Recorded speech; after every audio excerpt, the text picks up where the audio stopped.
el profesor Juan Carlos Albi, de la Universidad Nacional del Litoral y de la Universidad Católica de Misiones, que nos va a hablar, me quedó el título abajo, sobre la medicina y los médicos en el libro del asma de Maimónides. Así que, Juan Carlos, todo bien. Bueno, muchas gracias a mis colegas Paula y Natalia por esta invitación tan importante, por permitirme estar con colegas tan distinguidos como los que tenemos aquí. Las obras médicas de Maimónides fueron catalogadas en 1840 por Lichtenfeld en un libro publicado en Göttingen bajo el título en alemán Die Arabische Ärzte. En ese momento se consideraba que el total de los libros de medicina escritos por el judío de Córdoba eran 16. Hasta que en 1876 Leclerc contradijo esta afirmación, reduciendo su número a 11.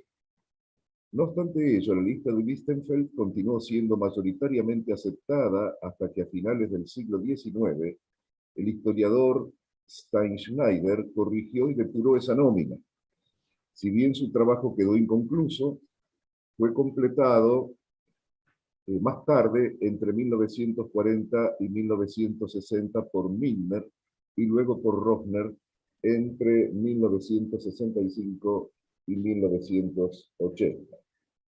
A pesar de la ardua tarea llevada a cabo por la ciencia alemana, la cuestión de la paternidad literaria de los escritos médicos atribuidos a Maimónides continúa hasta nuestros días. En este trabajo vamos a estudiar, en primer lugar, la ubicación del libro del asma en el contexto de las obras médicas de Maimónides. A continuación, el valor que Maimónides le otorga al aire y su relación con las enfermedades del alma. Finalmente, se abordarán las reflexiones que hace el sabio judío respecto de la medicina y de los médicos en el último capítulo de este tratado. En primer lugar, entonces, el libro del asma en el corpus médico de Maimónides. El tratado que Maimónides le dedicó al asma en 1190 y que lleva como título original en árabe Mahalat fil Rabo, fue escrito por encargo de un paciente noble que padecía la enfermedad. Así, el libro del asma se une al grupo de las obras médicas que el judío de Córdoba escribió por encargo, integrado además por el régimen de la salud y el tratado de las hemorroides. Se trata de un estudio monográfico que fue muy citado y admirado en las tres grandes cosmovisiones de la Edad Media, a saber, la judía, la musulmana y la cristiana, debido a su rápida traducción del árabe al hebreo y al latín. Se tradujo primero del árabe al latín por parte de Armengot Blasi en Montpellier a fines del siglo XV. El mismo traductor, quien a su vez era médico, tradujo del árabe y del hebreo obras de Galeno, Maimónides, Avicena y Jacob ben Mair. Existe una traducción hebrea directa desde el árabe, hecha por Shemuel ben Benist en 1320, a la que sigue a finales del siglo XIV la de Yoshua de Hatibá. De estas versiones hebreas se conocen 6 manuscritos, la mayoría de ellos en la traducción de Ben Benist. La versión hebrea fue conocida por 2 nombres, Sefer HaMisadim, o el libro de los alimentos, y Sefer HaKatseret, que es el que conocemos como libro del asma.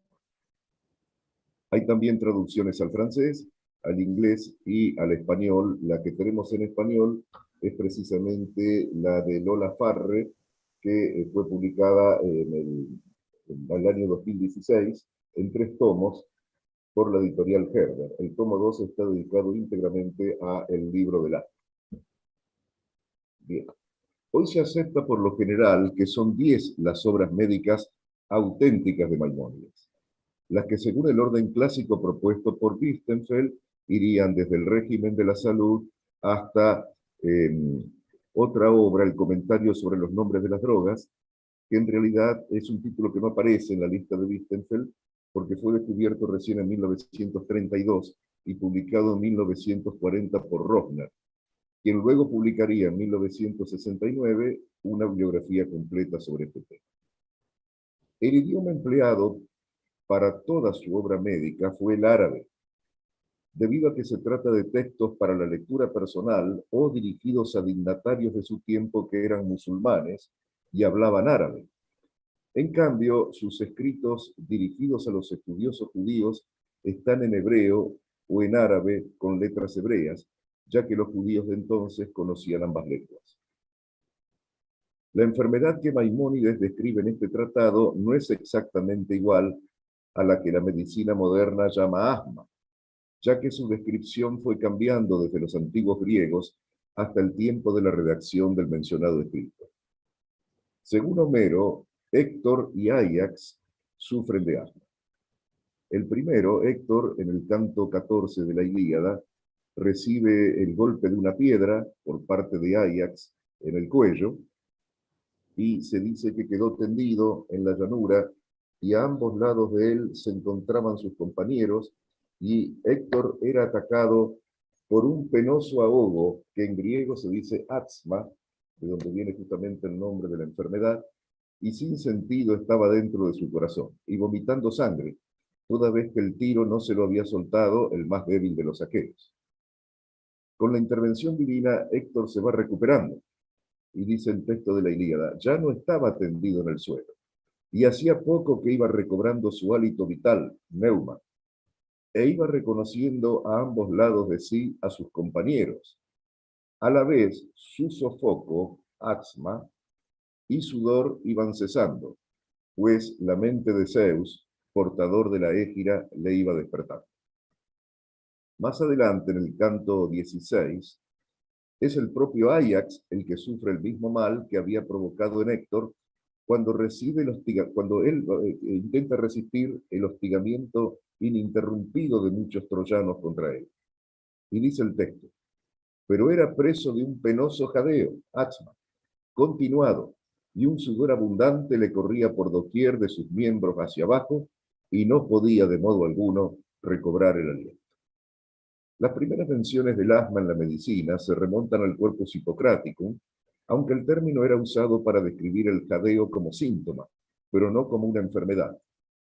Hacia el año 25 de nuestra era, el médico romano Celsus modificó los conceptos hipocráticos, introduciendo una clasificación según el trabajo respiratorio, donde se menciona también la palabra disnea.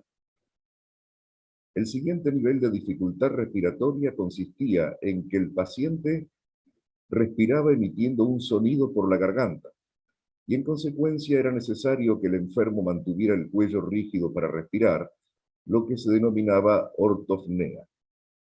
Será Galeno quien modificará sustancialmente la descripción original de Hipócrates, diciendo que el asma es una enfermedad que se caracteriza por presentar una respiración acelerada, corta y ruidosa, es decir, dificultad respiratoria, pero sin la presencia de fiebre.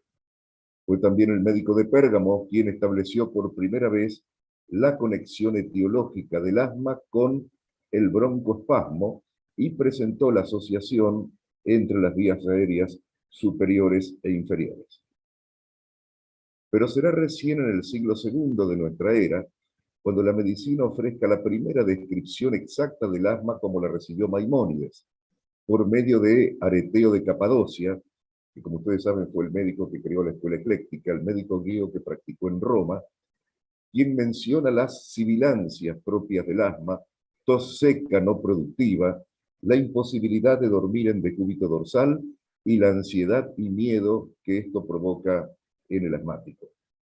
El término hebreo katseret es uno de los dos nombres que se le daba en la Edad Media a la enfermedad. En la literatura bíblica y posbíblica tampoco aparece identificada con un solo nombre. Algunas expresiones derivadas de la raíz hebrea kof, sade, resh, aparecen justamente vinculadas con la respiración, el viento y el espíritu, indicando en esos casos una dificultad para respirar.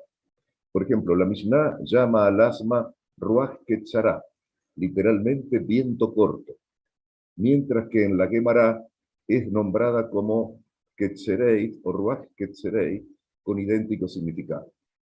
Debido a que muchos desórdenes orgánicos se acompañan de síndromes respiratorios, el término katseret y sus derivados adquirieron por extensión un significado más amplio, llegando a ser sinónimos de las palabras enfermedad y enfermo.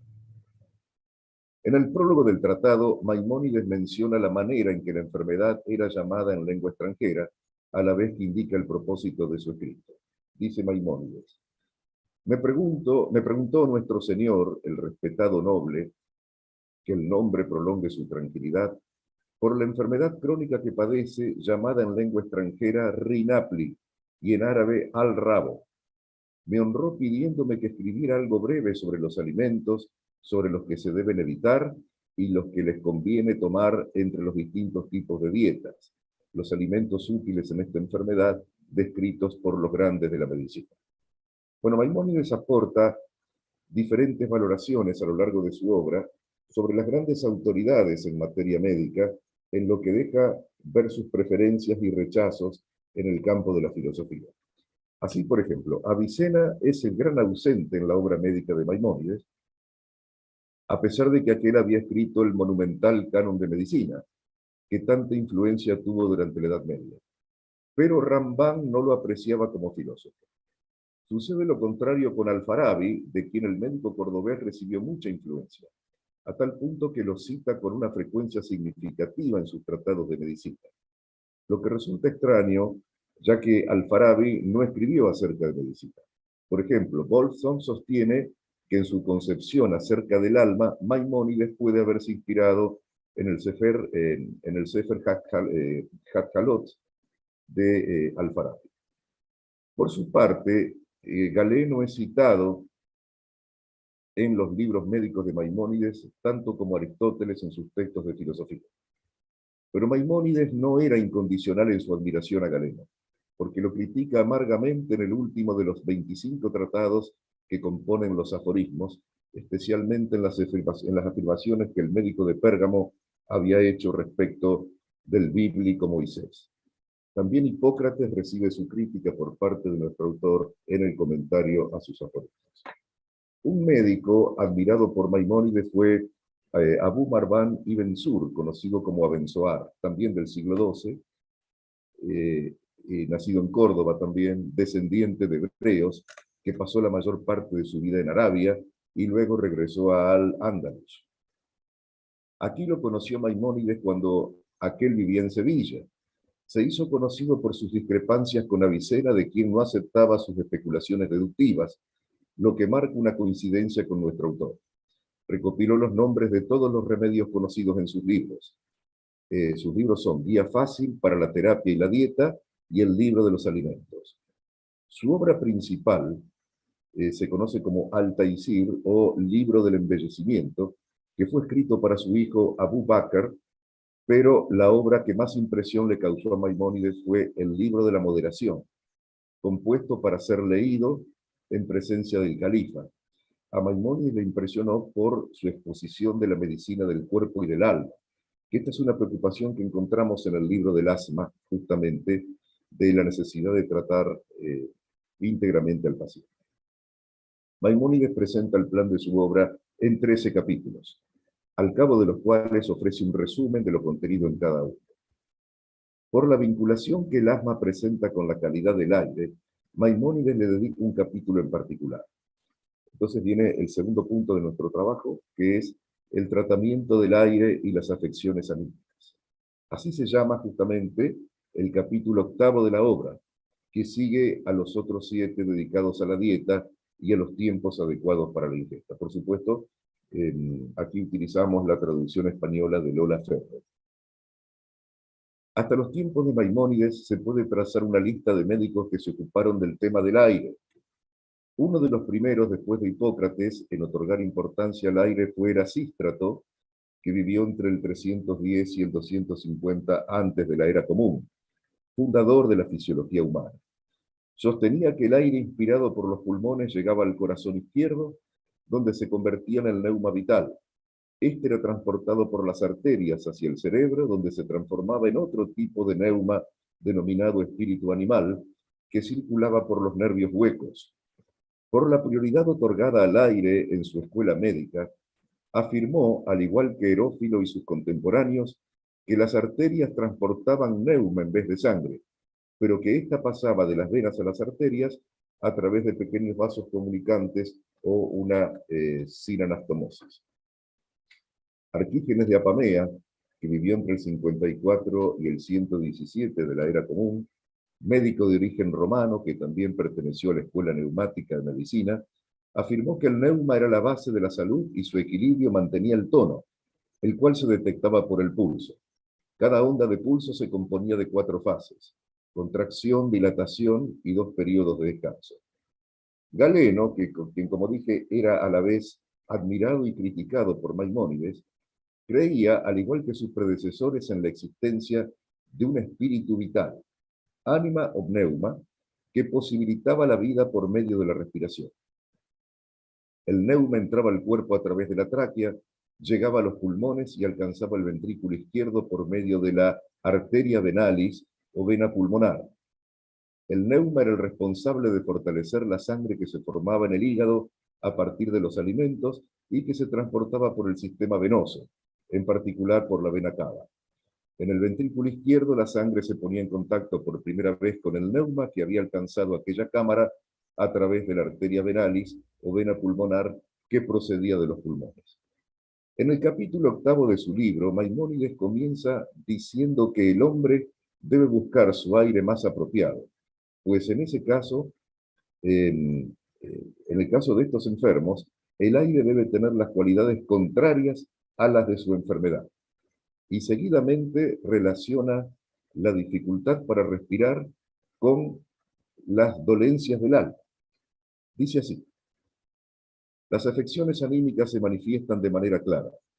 Quiero decir que podemos observar el dolor del alma, la dificultad de la respiración, la debilidad de las funciones anímica vital y natural, hasta el punto de que se pierde el apetito a causa del dolor, el miedo, la tristeza y la angustia. Pues si desea el hombre levantar su voz, no podrá, y su respiración se volverá entrecortada por la debilidad de los órganos respiratorios. El aumento de los vapores no podrá enderezar la situación con el fin de respirar. Tampoco tendrá fuerza suficiente para la elevación de los miembros. Y si se mantiene en este estado, enfermará necesariamente, y si se prolonga, morirá. Los efectos de la alegría y la dicha son los contrarios. Ensanchan el alma y el movimiento de la sangre y del aire que sale del cuerpo, y se ven las funciones de los miembros en toda su plenitud. Si esto aumenta y les hace crecer el placer, como sucede a los simples y faltos de entendimiento, enfermarán y quizás morirán, porque el aire se descompondrá, se pudrirá y saldrá hacia afuera y se enfriará el corazón y morirá el hombre. La curación y prevención de estos 2 tipos de afecciones anímicas no se basa solo en la alimentación y en las medicinas, ni es asunto del médico que se ocupa del arte de los medicamentos, sino que la curación de estas cosas se basa en la ciencia de otras artes. Me refiero a los estudios filosóficos o a los comentarios de los sabios o a los principios morales y admonitorios de las leyes. O sea que Maimónides describe aquí 2 tipos de enfermedades del alma. Una que sobreviene por la dificultad respiratoria y otra que sobreviene por el exceso de placer. Para ambos casos, el estudio de la filosofía y de la sabiduría de las leyes es necesario para la curación, porque los médicos y los remedios resultan por sí solos insuficientes. Bueno, el judío de Córdoba considera inmorales a las personas que carecen de gusto y de buen juicio, porque sus deseos se asemejan a las necesidades de los enfermos. Les dedico un párrafo también aquí, que no lo leo por razones de tiempo. El concepto de alma en Maimónides no es un concepto ambiguo, porque manifiesta un esfuerzo por encontrar todos los significados que la ciencia y la filosofía de su tiempo le otorgaban al término, y a su vez remitía estos a los contenidos alegóricos de la Torá, con lo cual pretendía demostrar que ya todo estaba contenido en el texto inspirado. En la primera parte de la Guía de los Perplejos, podemos leer su concepción del alma, nefesh, que él dice es un término polivalente, que designa en primer término el alma animal, también significa sangre, voy resumiendo por el tiempo, ¿no? También significa sangre, también significa lo que queda del hombre después de su muerte, y finalmente significa voluntad. Y a todo esto lo va respaldando con textos bíblicos. O sea, según Maimónides, el alma poseía 5 facultades: la vegetativa, la sensible, la imaginativa, la apetitiva y la racional, las que funcionaban como una totalidad, pero en funciones separadas y bien discriminadas. En su comentario la Mishnah explica las respectivas correspondencias de estas funciones del alma. La primera facultad corresponde a la fuerza vital, la segunda a los sentidos, la tercera a la imaginación, dentro de la cual incluyó a la memoria, la cuarta a las pasiones y a la voluntad, la quinta a la voluntad y al entendimiento. Y su concepto de alma proviene de la herencia clásica, pero más de Aristóteles que de los grandes médicos, porque Galeno también, en la huella de la concepción triádica del alma que tenía Platón, considera que se encuentra formada por 2 partes. Una en la que dominan la lógica y la racionalidad, es decir, el alma racional con asiento en el cerebro, y luego la parte en la que predomina lo irracional, que a su vez se subdivide en 2. La desiderativa, localizada en el hígado, y la espiritual, que tiene como sede el corazón.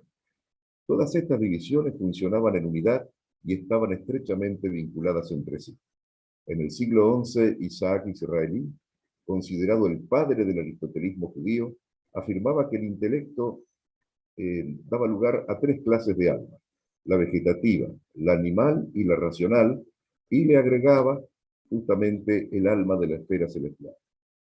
Como indica Jaime Bortz en su libro sobre la medicina preventiva y psicosomática en Maimónides, la hipótesis de que Maimónides se inspira en el término bíblico nefesh para referirse al alma es aceptable tan solo en parte, ya que el mismo resulta intercambiable con ruach en ciertos pasajes de la Biblia.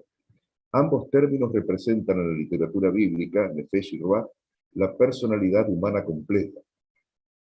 En favor de esta idea, Maimónides también, en la Guía de los Perplejos, entiende por ruach un término polivalente que designa el aire, un viento impetuosísimo, y tiene 2 equivalencias, salto el texto por razones de tiempo también, pero tiene 2 equivalencias con el significado de nefesh, el de voluntad y también lo que sobrevive al hombre después de la muerte. Después tiene sus propios significados. Por su parte, la acepción de inspiración como término de algo que proviene de Dios se traduce por spiritus en latín, a pesar de la falta de coincidencia de género, ya que en latín spiritus es masculino, mientras que en hebreo ruach es femenino. Bien, y por último, la crítica a los médicos, que aparece en el capítulo 13 del libro del asma.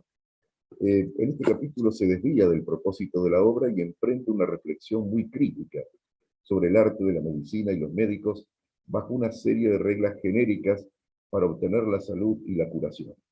Y esta reflexión gira en torno a 2 ejes principales que dominan todo el discurso, que son la prudencia y la moderación. Con respecto a la prudencia, él sostiene que esta debe guiar el acercamiento a la medicina. Dice, hay que ser muy cuidadoso con los accidentes que se producen siempre en el cuerpo del hombre, porque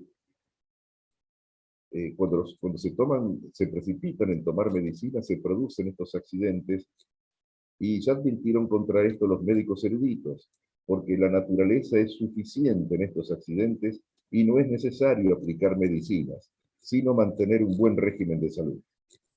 Porque si se comienza por curar al paciente por lo pequeño, no te librarás de alguna de estas 2 cosas. Que sea tu acción negativa y contraria al curso de la naturaleza, agravando el problema y aumentando el mal, o que tu acción sea correcta y vuelva a la naturaleza a su acción natural, pero aprenda la holgazanería y se acostumbre a cumplir sus funciones solo con ayuda de las medicinas.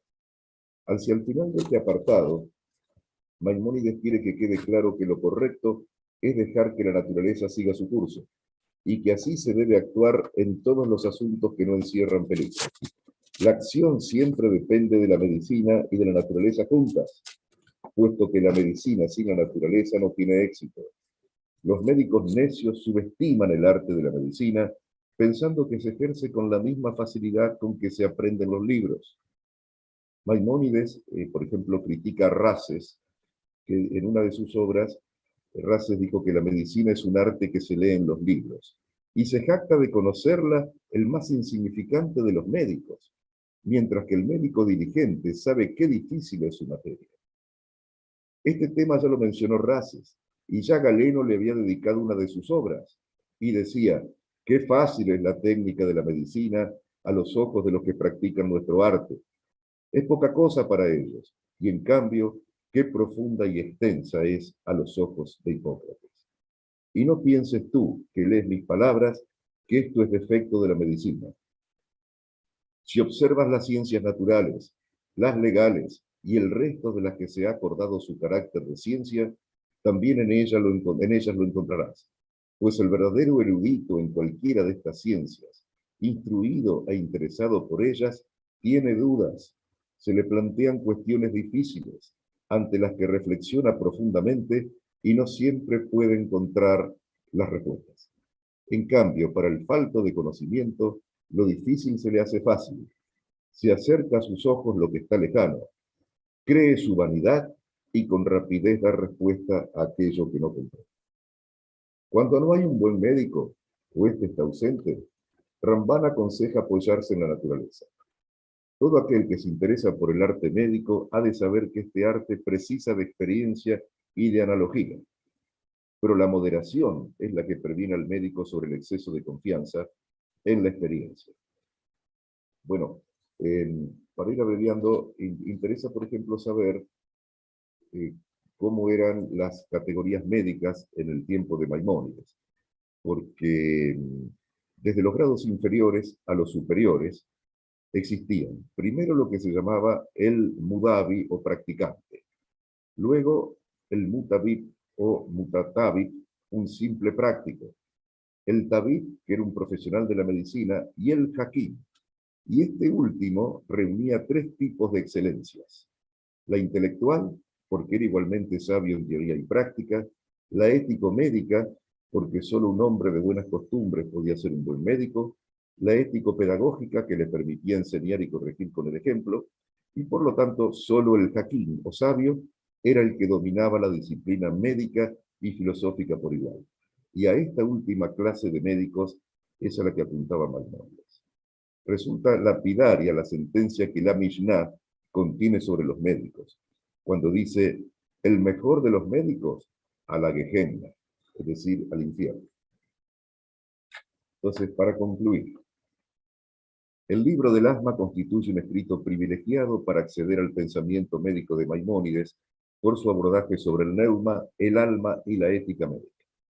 Los tres aspectos mencionados se inscriben en la amplitud de su horizonte metafísico, religioso y científico.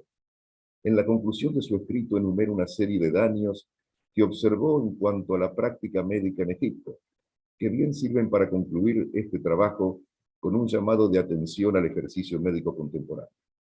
Los problemas enumerados surgen de la costumbre que tienen los enfermos de consultar a varios médicos ante el mismo problema. Y el primero de estos inconvenientes consiste en la incertidumbre del enfermo, que no sabe cuál de los médicos dice lo correcto, y que cuando se decide por uno, alberga en su interior la duda de no haberse inclinado por el más adecuado.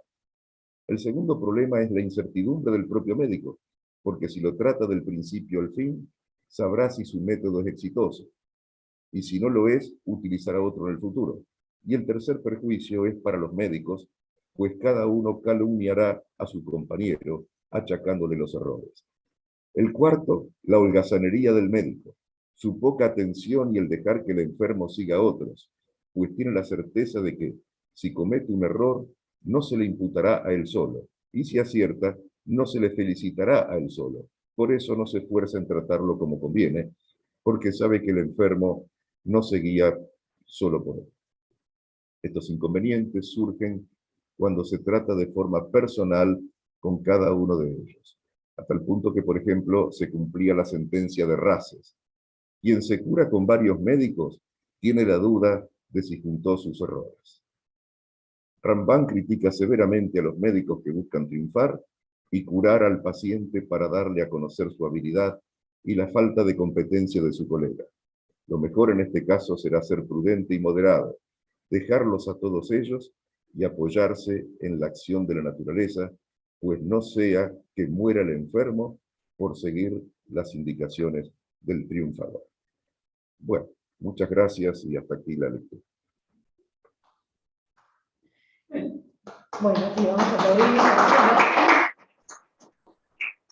Un aprendizaje. Muchísimas gracias, profesor Albi. Muy interesante. Vamos en pos de no dilatar tanto la cuestión, a pasar a la siguiente exposición, y ahí sí vamos a hacer ronda de preguntas para hacer 2 y 2. Porque ya bueno, nos hemos ido un poco. El próximo expositor es Antonio Di Pio Di Cosmo, profesor italiano, pero que sin embargo trabaja en el Instituto de Estudios Avanzados de Cultura y Civilización de Bucarest, y es candidato a doctor por la Universidad Nacional de Cuyo, de acá de Mendoza. El profesor Di Cosmo nos va a hablar en italiano, supongo, la verdad es que no preguntamos en qué idioma, bueno, que nos sorprenda, profesor, sobre los santos de Cosme y Damiano y la cultura material conectada a la medicina. Así que, profesor, con las debidas disculpas, le damos la palabra. Buenas tardes, ¿me escuchan? Sí, perfecto. Sí. Bien, bien, bien. Ahora, ante todos, muchas gracias al comité organizador y a usted por la presentación y por mi presencia aquí, en este congreso. Ahora bien, vamos a emplear. La presente ricerca propone una riconsiderazione delle evidenze connesse alla cultura materiale ed immateriale della prassi medica, presenti nel dossier agiografico e nei prodotti di devozione relativi al culto dei Santissimi Cosme e Damiano. Por favor, ¿puede integrar mi PowerPoint por la presentación? Puede compartirlo usted si desea, ¿eh? Tiene activado la posibilidad. Sí, lo puede hacer usted porque soy desde el móvil, no Bien. soy del ordenador. Si es tan amable, por favor. Gracias. Allora, innanzitutto si osserva come l'intelleria ecclesiastica nella costruzione di un modello esemplare che deve essere diffuso nelle bioagiografie, nell'inografia e nei relativi prodotti visuali non possa fare a meno di considerare le questioni aperte dall'immaginario, connesso all'esercizio della prassi medica. Perfetto, gracias. Difatti, questi prodotti costituiscono il risultato di una riflessione teologica e pastorale che introita e metabolizza alcuni elementi materiali della cultura sanitaria, tant'è che la produzione visuale, connessa alla devozione a ferite Santi Fratelli, deve accogliere un ampio novero di strumenti medici. Vican ha già osservato che i Santissimi Medici sono spesso ritratti con l'armamentario dei medici dell'epoca, che non funge solo d'attributo proprio, ma restituisce piuttosto la foggia degli strumenti ritrovati negli scavi archeologici ed effettivamente usati dai medici tra tardo antico e medioevo. Si propone dunque un'indagine che deve monitorare l'effettivo impatto e l'incidenza degli elementi connessi all'immaginario ed alla cultura medica accolti nella produzione immateriale e materiale connessa al culto dei Santissimi Medici. Non di meno si constata come tale devozione venga modellata sulla doppia figura geografica. ¿Puede ir antes con la diapositiva? Por favor, gracias. Non di meno si constata come tale devozione venga modellata sulla doppia figura geografica che sviluppa un'identità singolare e plurale e declina la semantica del dopo, mentre la devozione popolare lascia rivivere nel cristianesimo elementi del paganesimo, allorché viene rappresentata una germanità doppia.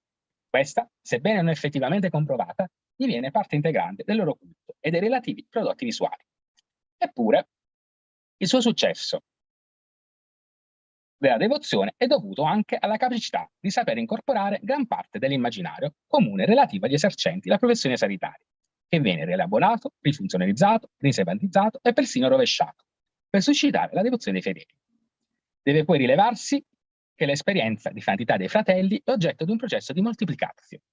Presso la Chiesa di Costantinopoli, nel secolo IX, si afferma l'esistenza di 3 coppie di medici, denominati Cosme e Damiano, le quali sono ritenute dal patriarca Metodio I distinte e separate, due celebrate come martiri e l'altra acclamata quali confessori.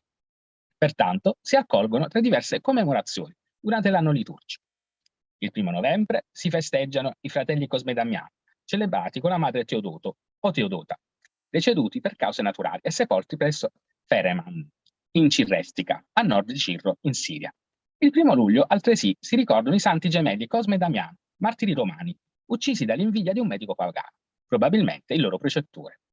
Sotto l'imperatore Marco Aurelio Carino, infine, il 17 ottobre si commemora i martiri arabi, Cosme e Damiano, condannati a morte insieme ai fratelli Leonzio, Antimo e Euprepio o Eutropio, presso Egi, in Cilicia, durante le persecuzioni di Diocleziano. Eppure, l'intricato complesso di leggende procede da un nucleo comune, ovvero i protagonisti sono sempre fratelli germani, se non addirittura gemelli. Costoro poi operano come medici e svolgono il loro servizio gratuitamente. Questa liberalità nell'elargire le cure a uomini ed animali conquista uno spazio preponderante nell'ufficio della festa liturgica e giustifica l'epiteto anarghioi. L'esercizio della professione sanitaria, in modo totalmente gratuito, costituisce un dettaglio certamente non trascurabile nell'economia del dossier biogeografico e giustifica l'attenzione della geografi verso tutti quegli elementi connessi alla percezione che il quisque de popolo ha dei medici e della loro arte.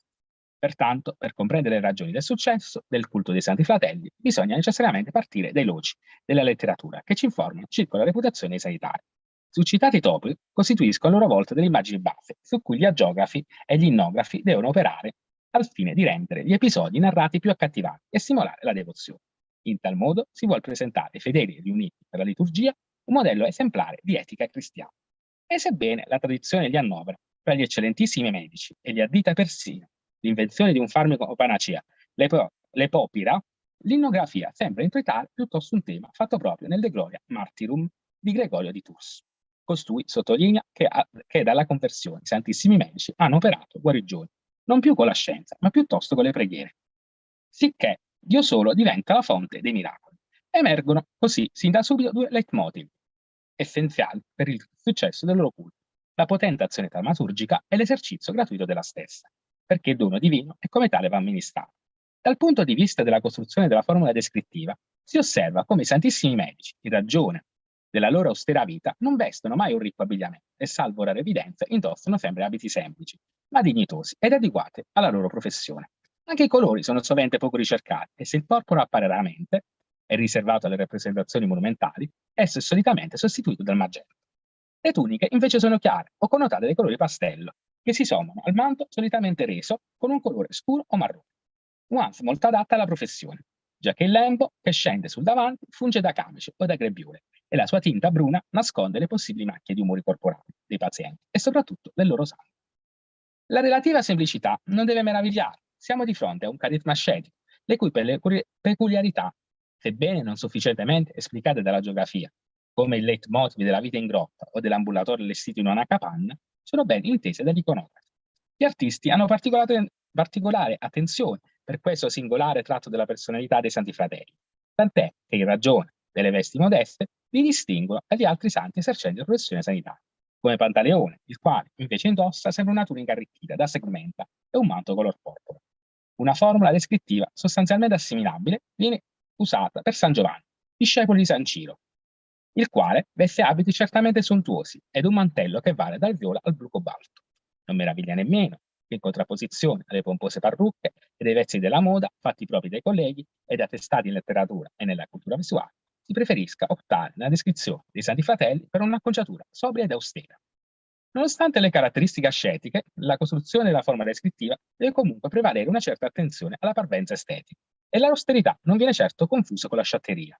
Il loro aspetto deve apparire agli occhi del fedele certamente decoroso, fintando da costituire un sintomo di credibilità del successo professionale. Si raffronta un dettaglio non certo trascurabile, ma essenziale, giacché l'importanza della cura della miss emerge già in Ippocrate, il quale suggerisce, e cito Ippocrate: il medico deve avere un buon colorito ed essere florido, per quanto lo consente la sua natura, poiché il volgo pensa che coloro il cui corpo non in buone condizioni non possono curare adeguatamente gli altri.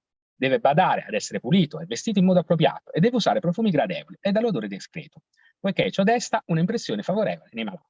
quanto al contegno deve non solo essere misurato nel parlare, ma anche condurre una vita molto regolare. Questo giova moltissimo alla sua reputazione. Le sue abitudini devono essere quelle di un uomo integro e come tale deve mostrarsi giusto e gentile con tutti. Nulla di nuovo dunque. Gli iconografi operano un semplice aggiornamento di quei precetti classici che possono ottenere una nuova primavera entro le rigorose formule grafiche cristiane. Di seguito, ed in ossequio al focus del presente convegno, si sceglie di porre l'attenzione su una serie di documenti visuali prodotti nel secolo XII e si procede pertanto ad analizzare un'icona conservata al convento di Santa Caterina sul Montefine. Por favor, ¿puede volver con la diapositiva? Gracias. Che vede i Santissimi Cosme e Damiano affiancati alla loro Santa Madre Teodora, la quale si pone al centro della prole e veste il manto rosso, mentre ostenta la croce del martirio. I Santi Fratelli vengono contraddistinti da una diversa fisionomia, quale motivo piuttosto antico, che distingue e diversifica l'aspetto dei due fratelli, e soprattutto da una differente missa. Rivive così nel presente documento visuale il topos grafico che afferisce a Cosma una folta capigliatura ed una corta barba, mentre Damiano è caratterizzato dai capelli molto corti, dalla singolare stempiatura, nonché da una barba rara. Cosma indossa un abito chiaro, mentre i toni del paglierino sono additati alla veste di Damiano. Entrambi gli indumenti sono connotati da una cigna in colore a contrasto, nonché dalla consueta penula di colore rosso scuro per Cosma e verde oliva per Damiano, che scende sul davanti fino all'altezza del diaframma. La Miss si arricchisce infine delle Pitrachelion, una stola che già ha fatto la sua comparsa nell'iconografia dei santi tra l'XI tra il IX e X secolo. A loro si affianca il medico Pantaleone, che è abbigliato in modo assimilabile, se non fosse per la più ricca decorazione della tunica e per il manto color porpora. I tre santi dottori mostrano nella destra un sottile strumento, forse un bisturi, o più verosimilmente un uncino, dato che mancano dettagli che permettono di qualificarlo con certezza. Il cui apice superiore è ornato da un pomo piatto. Ciò conferisce all'arnese un'insolita morfologia, tanto da assumere la forma di un grosso chiodo. Siamo di fronte a un dettaglio che è forse dovuto non tanto all'imperizia descrittiva dell'iconografo, ma all'estrema stilizzazione dello strumento. Tuttavia, l'attrezzo può essere anche identificato con un sottile stilo per l'incisione del dermo, che è annoverato tra gli strumenti medici presso il Museo di Corinto. Al contempo, Cosme e Damiano reggono nella sinistra la consueta custodia chirurgica tubulare, che è ormai divenuta un leitmotiv nei documenti visuali destinati al culto, mentre Pantaleone mostra la tradizionale scatola cilindrica fornita di coperchio a cupola e nell'altra mano tiene un coltellino per le incisioni. Por favor, puede volver con la diapositiva. Gracias. Muchas gracias. Una coeva icona sinaitica rappresenta ancora una volta i due santi fratelli, affiancati al collega Pantaleone, il quale si colloca nel medio della scena, dando origine ad una formula descrittiva che ha successo e viene ripetuta in ulteriori documenti visuali. Si considera poi che nella rappresentazione ritroviamo un'interessante evidenza, utile a dimostrare un'effettiva influenza della cultura materiale connessa alla prassi medica, giacché i tre santi dottori tengono in mano uno strumento con una sottile punta triangolare in metallo, il quale fa pensare ad un'ancetta o un flebotone, utilizzato principalmente per il salasso o flebotomia, piuttosto che ad un bisturi tout court. Deve poi considerarsi che questo locus grafico ha davvero successo, come dimostrano gli affreschi medievali serbi, laddove il flebotomo compare nell'80% delle evidenze visuali pervenutici, mentre sonde, tenaglie e cucchiai appaiono in misura davvero minore. Por favor, puede volver con la diapositiva. Gracias. Muchas gracias. Tanto premesso, occorre rivolgersi alla Sicilia e alla produzione a mosaico commissionata dei sovrani normanni, laddove compaiono le effigie di Santissimi Cosme e Damiano. Gli artisti che li pongono in essere mostrano poi una certa attenzione nel descrivere con accuratezza gli strumenti medici. Procediamo allora dall'analisi delle rappresentazioni dei Santissimi Medici iscritte nella Cappella Palatina, presso il Palazzo dei Normanni in Palermo, che sono ovviamente ascrivibili alla metà del secolo XII. Le raffigurazioni dei Santi Fratelli sono iscritte sugli archi del transetto e ricorrono alla formula dei gemelli, data la fisionomia pressoché identica. In tal caso siamo di fronte a modelli che gli artisti provenienti da Costantinopoli ed incaricati dell'esecuzione possono portare con sé. Molto probabilmente trattasi di cartoni e far circolare almeno in Sicilia. I santi vestono una tunica con la cigna ed indossano la penna. E se Cosma tiene nelle mani la consueta scatola tubolare trattenuta da cordoncini rossi, Damiano invece mostra Nella destra uno strumento medico che termina nella parte superiore con un coltellino per le cauterizzazioni e nell'inferiore con un bisturi per le incisioni. La sua morfologia fa pensare sia all'arnese raffigurato fra i ferri medici del rilievo dell'Asclepio di Atene, ma anche ad un utensile analogo, presente nella collezione di attrezzi medici al Museo di Corinto. Orbene colpisce la precisione nella descrizione dello strumento. L'artista difatti mostra una certa conoscenza dell'armamentario medico, o perlomeno suggerisce che lo stesso sia in possesso di modelli prodotti da un disegnatore, il quale nutre un'estrema attenzione verso gli elementi della cultura materiale connessa alla prassi sanitaria.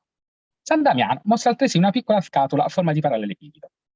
La foggia non fa pensare ad un contenitore per unguenti, ma piuttosto ad una di quelle scatole a libretto, adoperate per contenere strumenti chirurgici.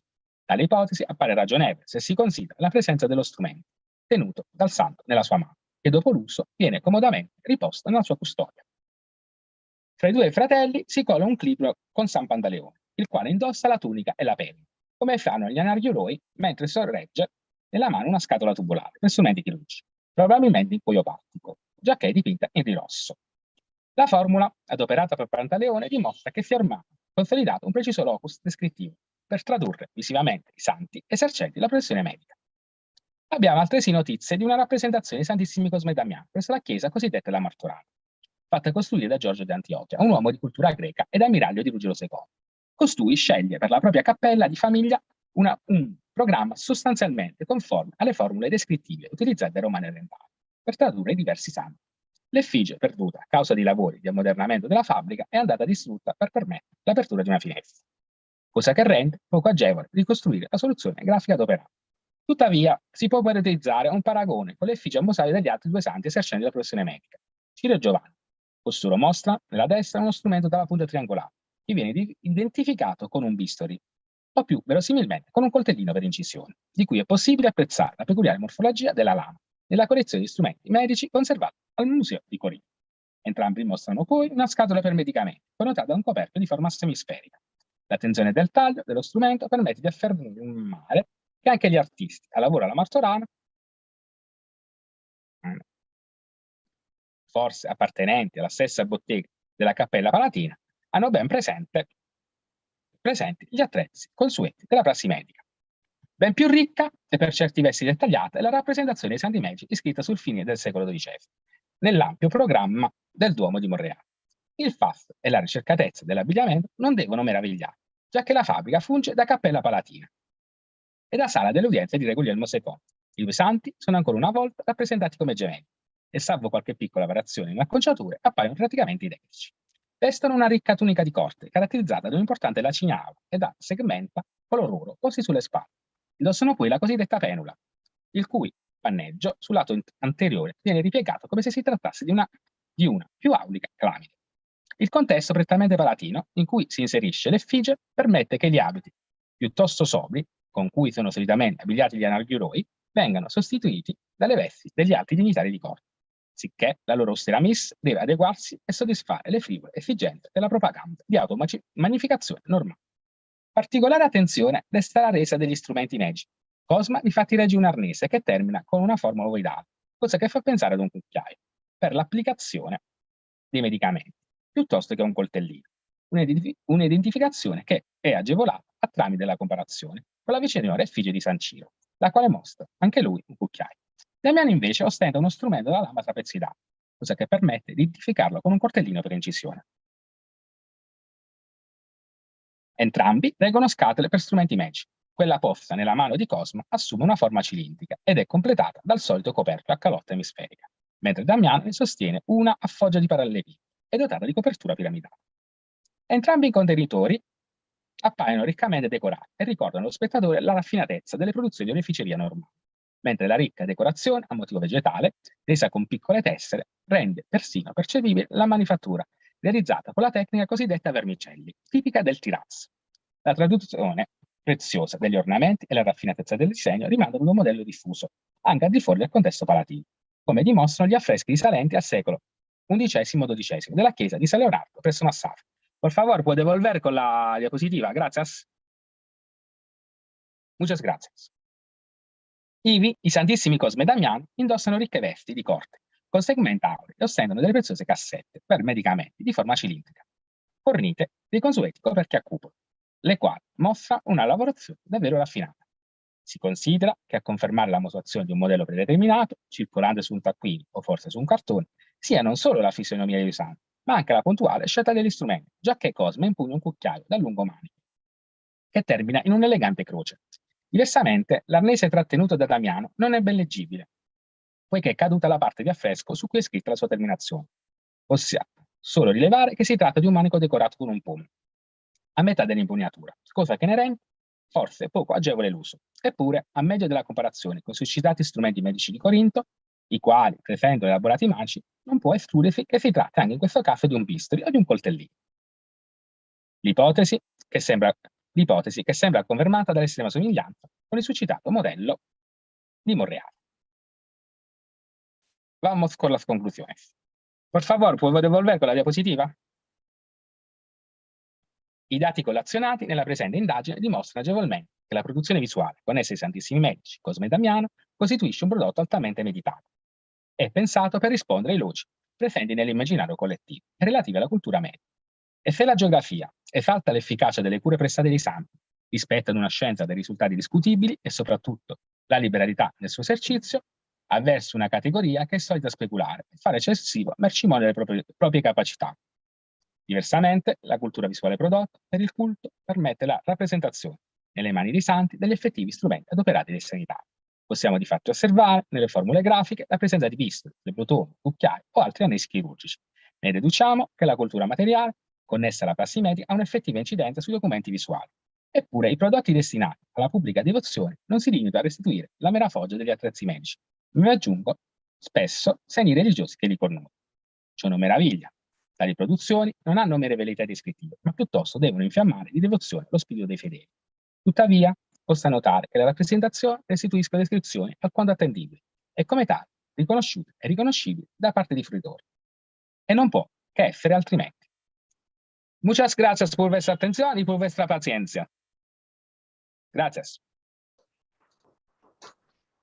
Muchísimas gracias, profesor. Muy ilustrativo. Gracias a ustedes. Bueno,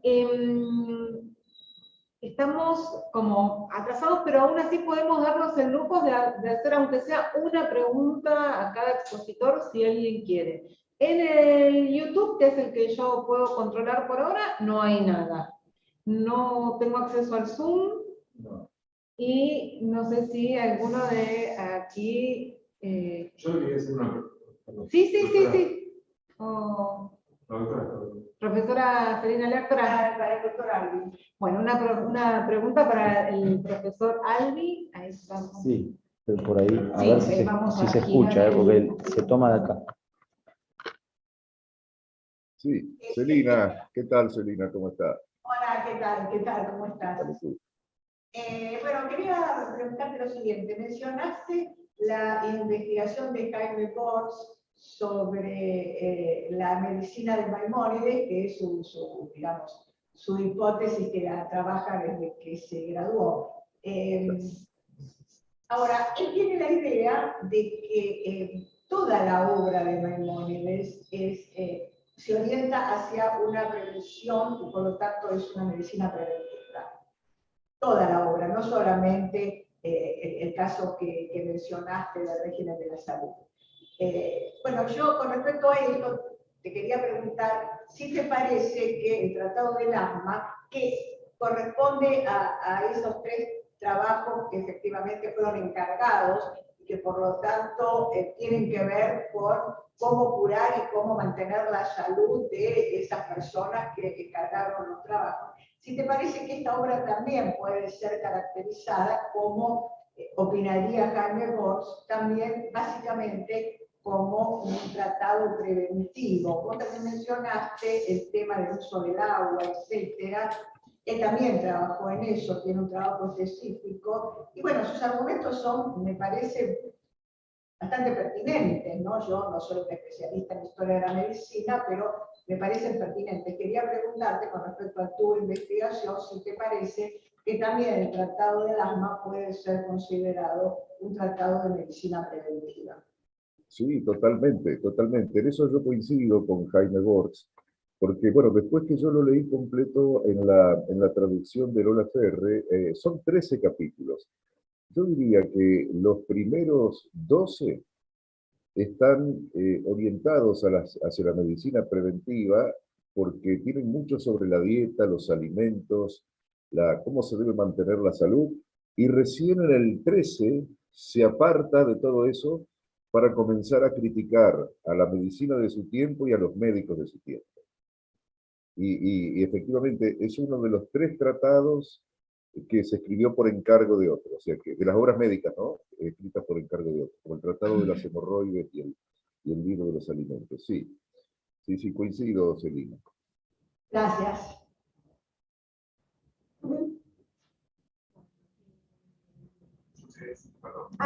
Sí. Al profesor Ale también, que está bueno, que es profesor. Yo quería comentarle o preguntarle si no considera usted, no sé si me escucha bien. Sí, lo escucho bien. Sí, gracias. Si no considera usted que todas las reglas que ha enumerado sobre Maimónides acerca del trabajo médico no constituyen lo que en la actualidad llamaríamos un verdadero código deontológico de los médicos. Y si en realidad tanto el germen de Maimónides como su paralelo, digamos, Hipócrates, no sería la nueva bioética que se desarrolló a partir de los años 70 del siglo pasado, en cuanto a las acciones médicas y a la invasión de las acciones médicas sobre el paciente, ¿no? Sobre el enfermo. Sí. En cuanto a lo primero, usted me dijo, a ver, porque me perdí con lo primero, la primera parte de la pregunta. Sí, que el código deontológico, sí, claro. Mire, sí, pero siempre y cuando no se tome como código deontológico una mera nómina de obligaciones y derechos de los médicos, porque el problema que encontramos con los códigos deontológicos de los colegios médicos, hoy, por ejemplo, y que le llaman comité de ética, y de ética tiene muy poco o nada, sino que es más bien una deontología, es una lista de derechos y obligaciones. Yo creo que lo de Maimónides es muy superior. Por supuesto que cuando habla, por ejemplo, de las conductas de los médicos, y los compara y los juzga a la luz de dichos de Alejandro de Afrodisias sobre los distintos vicios de la gente, los extremos y demás, adelanta muchísimo, yo creo, lo que es la ética médica más que la bioética, ¿no? La ética médica, la bioética de los 70 a la que usted se refiere, creo que es la de Van Rensselaer-Potter, ¿no es cierto? La bioética que surgió en el mundo anglosajón. Sí, yo creo que, digamos, en el contexto propio del siglo XII, con esas categorías que mencioné, que la trae Pedro Lainentralgo en su Historia de la Medicina, que es muy detallista en eso, en cómo era, digamos, la escala de los médicos y el respeto que había para ciertas categorías de médicos, que eran, yo dije, eran 4.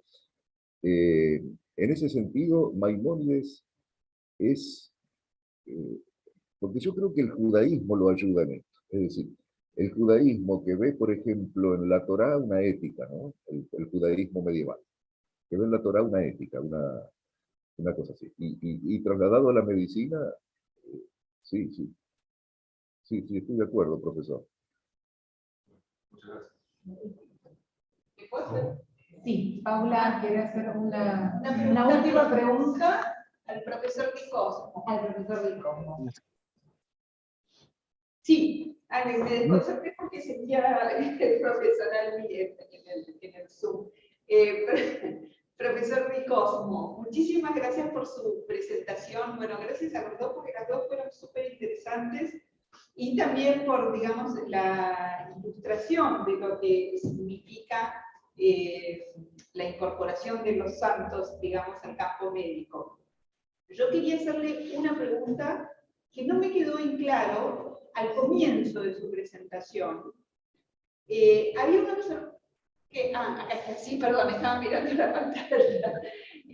Una pregunta al comienzo de su Sí, que fue, digamos, a mí me pareció que, digamos, que su exposición estaba más relacionada quizás con una función simbólica que cumplían los santos en el campo médico, pero usted hizo una observación acerca de el hecho de que la medicina era gratuita, que me pareció que estaba vinculada con algo más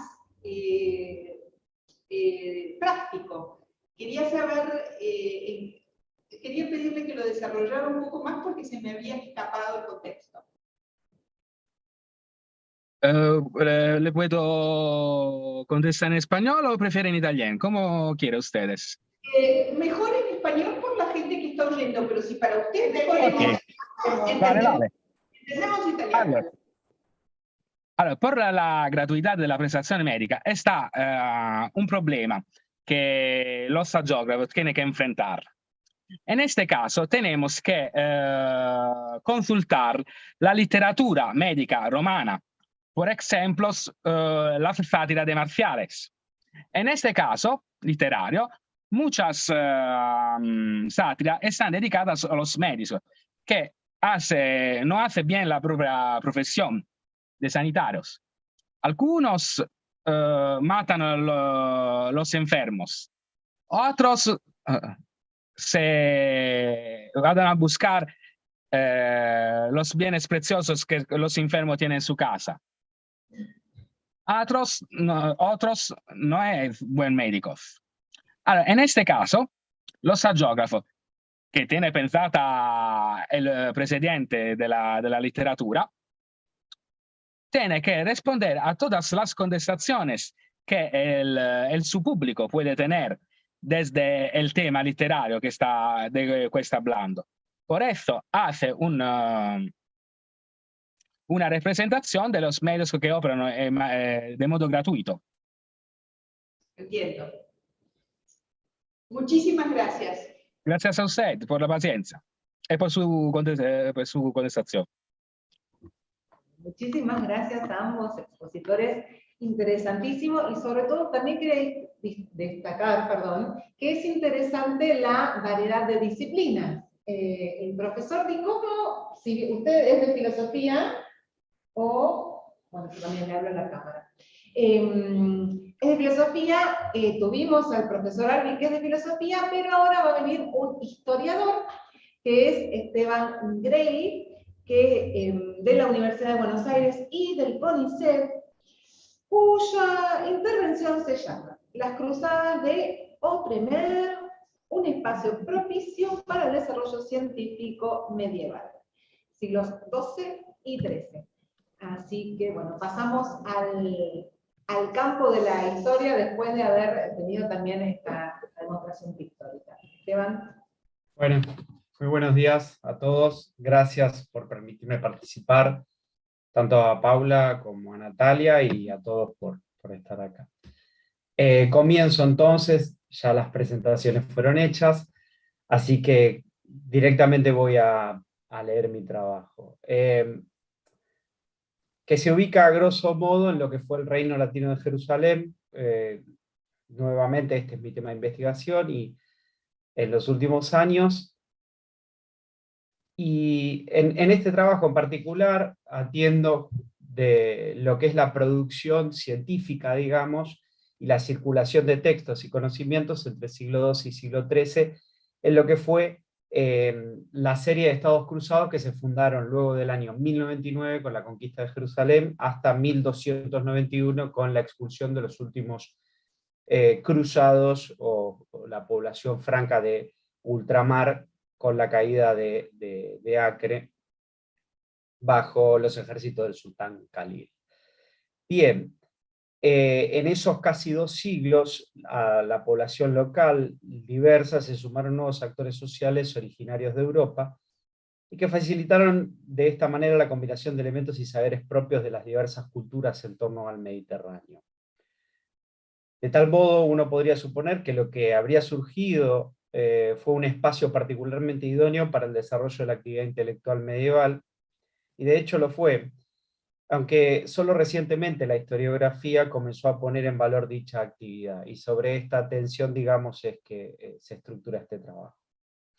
Tradicionalmente se aceptaba que las cruzadas y el mundo latino de ultramar no correspondían al cuadro general de intercambio cultural entre Oriente y Occidente. Y de este modo, por ejemplo, Nikita Eliseev, en su estudio sobre los intercambios culturales en Tierra Santa, sostuvo que las cruzadas movilizaban a los hombres de guerra y los mercaderes más sensibles al confort de la vida árabe que al valor de la cultura musulmana. De la misma forma, María Teresa de Alberní afirmaba que, y cito, el reino latino de los cruzados no era un medio muy favorable para la actividad de traducción, fin de cita. Afirmaciones de este tipo se basaban en razones como el contexto de Guerra Santa de las cruzadas, la ausencia de un gran centro intelectual local en los estados de Oriente Latino, la destrucción de las bibliotecas durante las conquistas, o la facilidad en acceder a los textos clásicos vía España o Italia meridional, península ibérica o Italia meridional, que de esta forma hacían innecesaria la búsqueda en otros centros como los de Oriente Próximo. Afortunadamente, la evolución de los estudios en los últimos años ha permitido el reconocimiento de diferentes espacios y personajes del mundo latino de ultramar como protagonistas de un intercambio y producción científica mucho más rica de lo que se había sostenido hasta entonces. Ultramar, outremer, es como en el periodo se suele referir a ese espacio que es no todo lo que sea ultramar, sino lo que es el reino latino de Jerusalén y los demás estados cruzados. Bien, entonces, el peregrinaje, el comercio, la guerra hicieron posible la circulación de personas e ideas que se manifestaron en productos intelectuales y artísticos de lo más diverso. En materia jurídica, por ejemplo, hubo numerosos préstamos entre los diferentes corpus legales desarrollados en el Imperio Bizantino y los que existieron en el Reino Latino de Jerusalén, que dan cuenta de las apropiaciones realizadas por los juristas francos de distintos códigos jurídicos de origen griego. En este sentido, Benjamín Kedar, uno de los grandes historiadores de la historia intelectual y otros campos de las cruzadas, en su estudio sobre los cánones del concilio de Nablus, celebrado en el año 1120, indicaba la importante presencia en dichos cánones de muchos elementos de la legislación bizantina. Daba cuenta de esta forma de la fusión de elementos propios del corpus jurídico europeo que disponían los primeros cruzados con aquellos que existían en el mundo griego. Ahora, sobre textos científicos y médicos, por otro lado, la circulación de textos e ilustraciones científicas es otro aspecto que pone de manifiesto el valor del mundo latino oriental para la apropiación y producción de saberes y prácticas intelectuales. Como caso paradigmático, se puede mencionar el Principado de Antioquía, segundo centro de producción de textos griegos después de Constantinopla, que no dejó de funcionar como tal durante la dominación franca. En efecto, fue el lugar donde en época de las cruzadas destacaron las traducciones de Adelardo de Bath y Esteban de Pisa. Este último, además de varias traducciones del árabe y el griego al latín, realizó un catálogo de materia médica de Dioscórides con sus equivalentes árabes y algunas traducciones latinas con notas explicativas de los términos. Como señaló nada más ni nada menos que Charles Fournet, el trabajo de Esteban de Pisa demuestra que también bajo la dominación franca europea, Antioquía pudo desarrollar un elevado nivel de intercambio intelectual entre el mundo latino y el oriental, así como una amplia circulación de textos árabes y griegos. Por otro lado, si atendemos la historia del Reino Latino de Jerusalén, luego de la conquista de Saladino en 1187, cuando se traslada la capital unos años después, 1191 a Acre, pero se sigue llamando Reino Latino de Jerusalén, resulta evidente el amplio interés que existió en la población latina por el desarrollo de todo tipo de actividades intelectuales. En el libro publicado recientemente por el profesor israelí Jonathan Rubin, se destaca la producción y el intercambio de conocimientos desarrollados en dicha ciudad desde su establecimiento, como dije, en 1191, como capital, hasta la expulsión, exactamente 100 años después, de los cruzados de Tierra Santa. Y contrario a la que el profesor Rubin llama la persistencia de una visión pesimista sobre la actividad intelectual en el Oriente Latino, se encarga de demostrar cómo existieron distintas empresas de traducción, de estudios e intercambio en temas tan diversos como teología, legislación, etnografía, así como centros de enseñanza y aprendizaje donde el trabajo de la cristiandad latina habría destacado por sobre el de otras comunidades. En este sentido destaca, por ejemplo, la empresa de producción de manuscritos ilustrados que se desarrolló en Acre a partir del trabajo de un autor aún anónimo que se suele llamar el maestro de París Acre, y en efecto, tal y como puso de manifiesto otro gran historiador que es Jaroslav Folda, pero hace muchos años, en 1976, muchas de las ilustraciones de numerosos códices que hoy están en distintas bibliotecas, sobre todo de Europa, habrían sido encargados o fueron encargados por Guillermo de San Stefano, que fue un noble italiano, mecenas de gran cantidad de textos traducidos del árabe, el griego al latín, y que fue maestro hospitalario en Acre durante muchos años. En el mismo sentido, según Krishnie Sigar, una historiadora belga, podría haber sido posible que el mismo Guillermo haya encargado la traducción de una serie de textos aristotélicos contenidos en el manuscrito Vaticanus Latinus 2083, y señalando que, voy a compartir pantalla, que esta obra provendría de Ultramar. Entre los traductores figuran los nombres de Guillermo de Morbecque y Roberto Grosseteste. A ver si la... Bueno, y ahí tienen la obra en cuestión. Este texto es una serie, comprende una serie de textos aristotélicos. Este en particular me parecía interesante, el manuscrito es muy lindo, y ese es un Aristóteles señalando al cielo.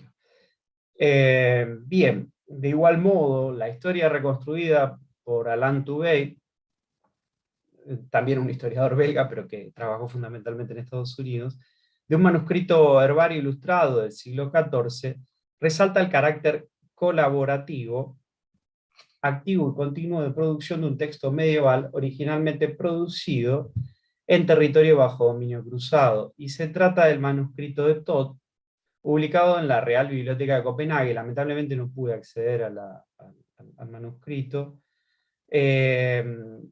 aunque sí tengo, bueno, copias así en blanco y negro, que compuesto de dos secciones posee una primera que habría sido copiada directamente o a través de una copia intermediaria de un arquetipo del siglo XIII, producido en Constantinopla durante la ocupación latina de la Cuarta Cruzada que en 1204, en vez de ir a Tierra Santa, los ejércitos europeos se quedan en Constantinopla, saquean la ciudad y se establece el reino en Constantinopla, que dura hasta 1261. Bueno, en ese contexto se produce un manuscrito que probablemente haya sido primero un álbum botánico con ilustraciones, al que luego se le agregó textos latinos y franceses, cuyos modelos textuales no fueron identificados,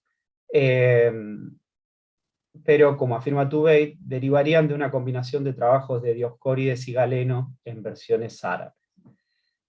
Bueno, más fácilmente identificable, en cambio, el modelo visual para el arquetipo del manuscrito de Todd habría sido el Dioscórides de Viena, que probablemente se encontraba disponible en el monasterio de San Juan Podromos en Constantinopla en el momento en que el arquetipo fue creado, es decir, durante el reino latino de Constantinopla.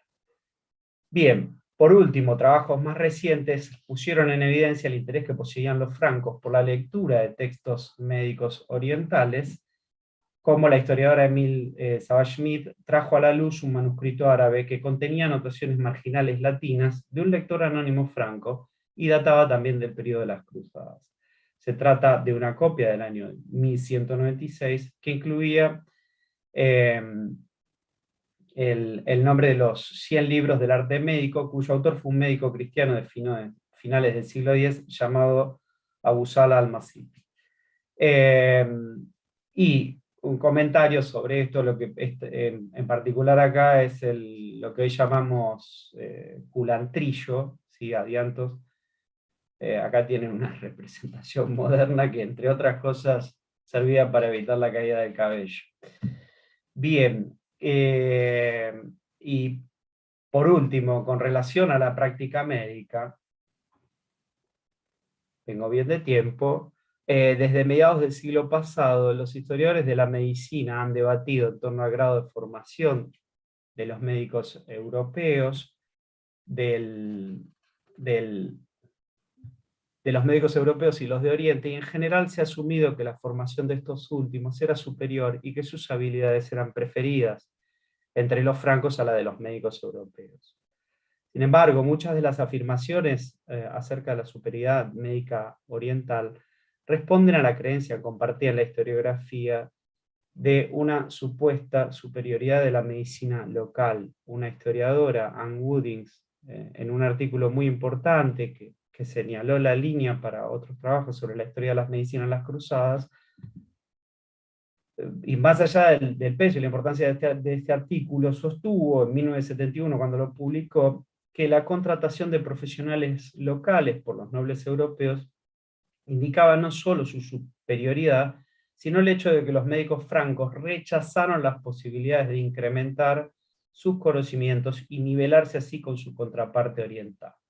Bueno, como fue señalado posteriormente, recientemente, no habría existido, no existe algo en las fuentes que compruebe estas afirmaciones.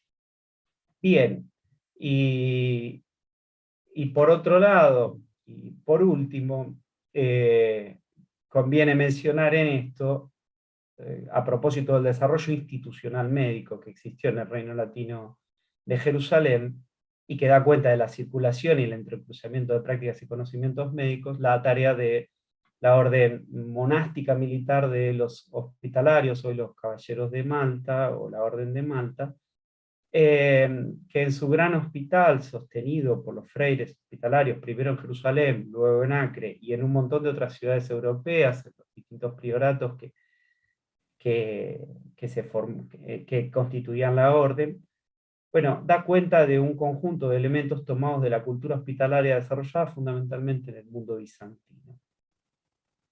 En efecto, el carácter esencial de la orden desde sus orígenes como hermandad se basaba en una extensa tradición cristiana de atención caritativa, cuyo origen nos remite a los primeros padres griegos y a los primeros hospitales fundados en el mundo bizantino. Hacia el siglo XII, mediados del siglo XII, cuando se termina de construir el gran hospital de la orden, la gran disponibilidad de camas, la existencia de diferentes salas según el sexo, el cuidado de niños huérfanos, diversos profesionales médicos y una estructura jerárquica que organizaba su trabajo en el hospital y distinguía sus funciones, son algunos de los elementos que permiten afirmar que el modelo de la cultura médico-hospitalaria bizantina fue la base de la institución emblemática para la atención y curación del enfermo del Reino Latino de Jerusalén. En definitiva, y para concluir, y creo que apenas me paso los 15 minutos, a lo largo de los siglos XII y XIII, en el espacio de las sociedades creadas luego de la conquista europea de la región de Siria y Palestina, tuvo lugar una amplia circulación de textos, saberes y desarrollos institucionales que permitieron y propiciaron el despliegue y la producción de diferentes empresas intelectuales en materia jurídica, científica y médica. Bien, y eso sería todo. Muchas gracias.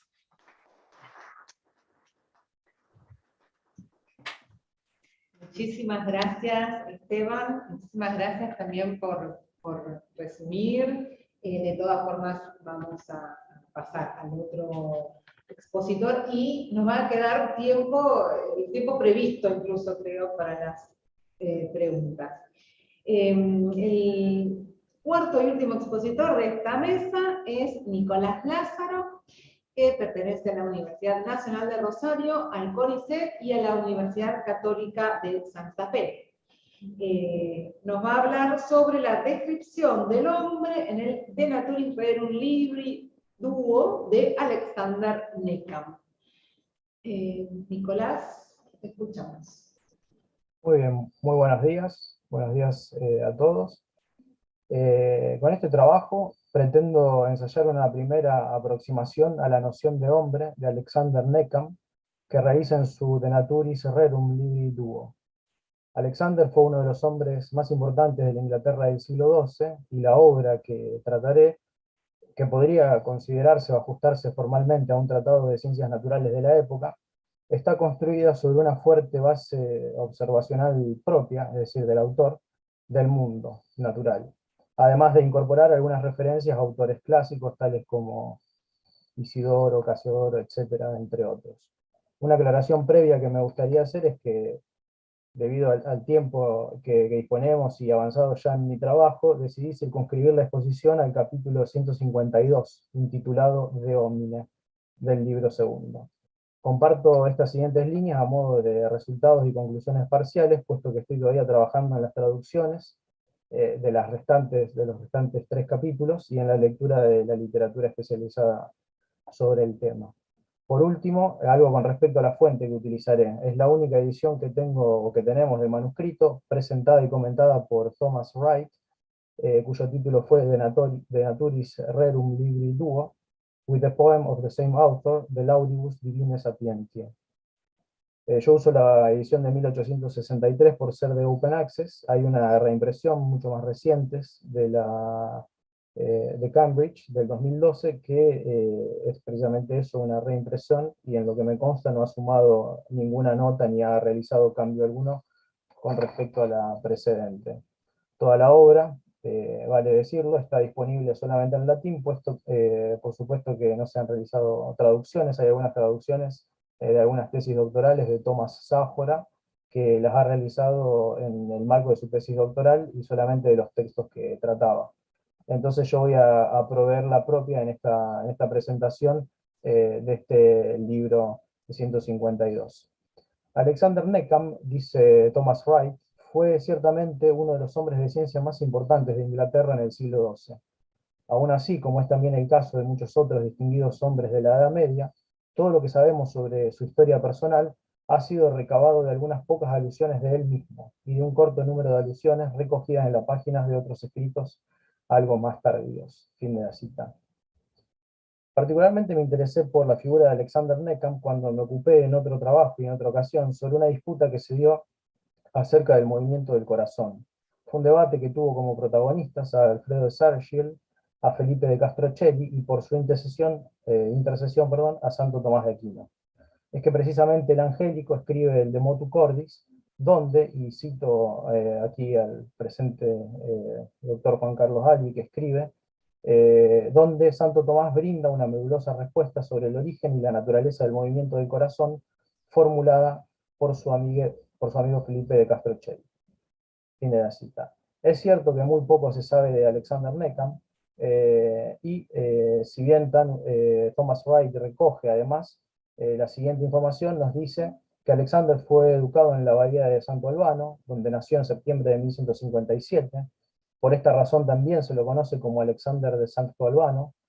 Por su gran capacidad intelectual, rápidamente le confiaron la dirección de una escuela dependiente de la abadía de Santo Albano, o de San Albano, y a partir de entonces su carrera académica se sucede vertiginosamente.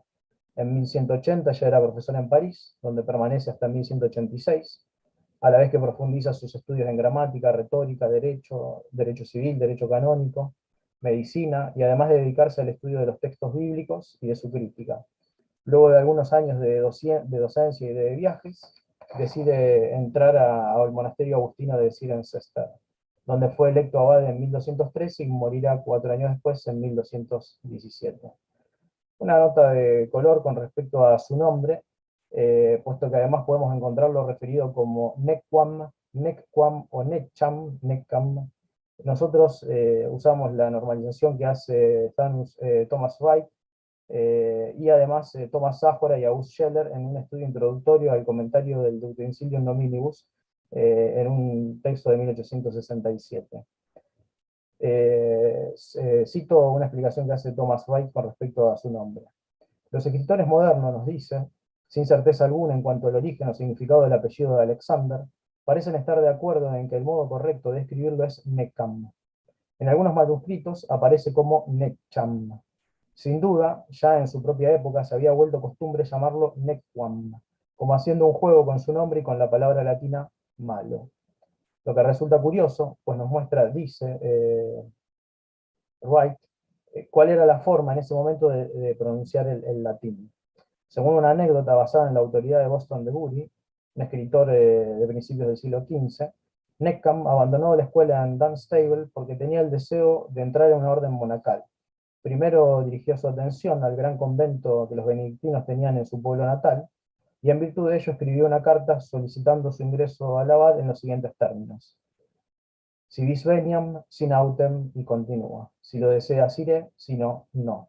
A lo que el abad, que parece haber sido algo pícaro, respondió: si bonus es, venias, si nequam, nequaquam. Es decir, si eres bueno, ven; si malo, de ningún modo. Al parecer, comenta Wright, esto ofendió tanto esta broma a Neckham sobre su nombre que, dejando su aspiración por ingresar a los benedictinos, se convirtió en monje agustino en el monasterio de Cirencester. Una última nota de color y paso ya directamente al de Naturis Rerum Libre Duo. Esta frase, si bonus es venias, si nequam nequaquam, está estampada en la puerta de ingreso a la sala de lectura de la Weston Library, de la Bodleian Libraries de Oxford, por el ingreso de la Ascot Park. Y se puede leerlo, pueden buscarlo, el ingreso a la puerta es si bonus es intres, si nequam nequaquam. En fin, eso me recordó sencillamente ese ingreso. Pasando al De Naturis. El libro, el De Naturis, fue escrito cerca de 1190 y su principal objetivo, escribe Alexander, es el de traernos a las obras de la luz, para que podamos gozar al fin de nuestra vida de la luz eternas y alejarnos de las tinieblas. Dice: in hoc enim opusculo lectorem ad opera lucis invitamus, ut abiectis operibus tenebrarum demum aeterna luce fruatur. El libro, entonces, no es solamente un tratado de las cosas naturales consideradas en un aspecto meramente físico o filosófico, sino también desde lo moral. Dice: nolo tamen ut opinetur lector me natura rerum fuggere, volentes investigare vel philosophice aut physice, moralem enim libet instituere tractatum. Pues bien, a través de las diferentes imágenes y del uso de la analogía, Alexander intenta describirnos toda la naturaleza en clave tropológica. Precisamente la llave de ingreso para poder entenderlo la da Sáfora, quien dice que el interés principal de toda la obra de Neckham, en la que se incluyen estos libros, residen en la edificación moral y en el conocimiento de uno mismo. Cito a Sáfora: gracias a las generaciones medievalistas sabemos que los filósofos de la Ilustración estaban tan dispuestos a exagerar sus propias contribuciones cuanto su distanciamiento del pasado.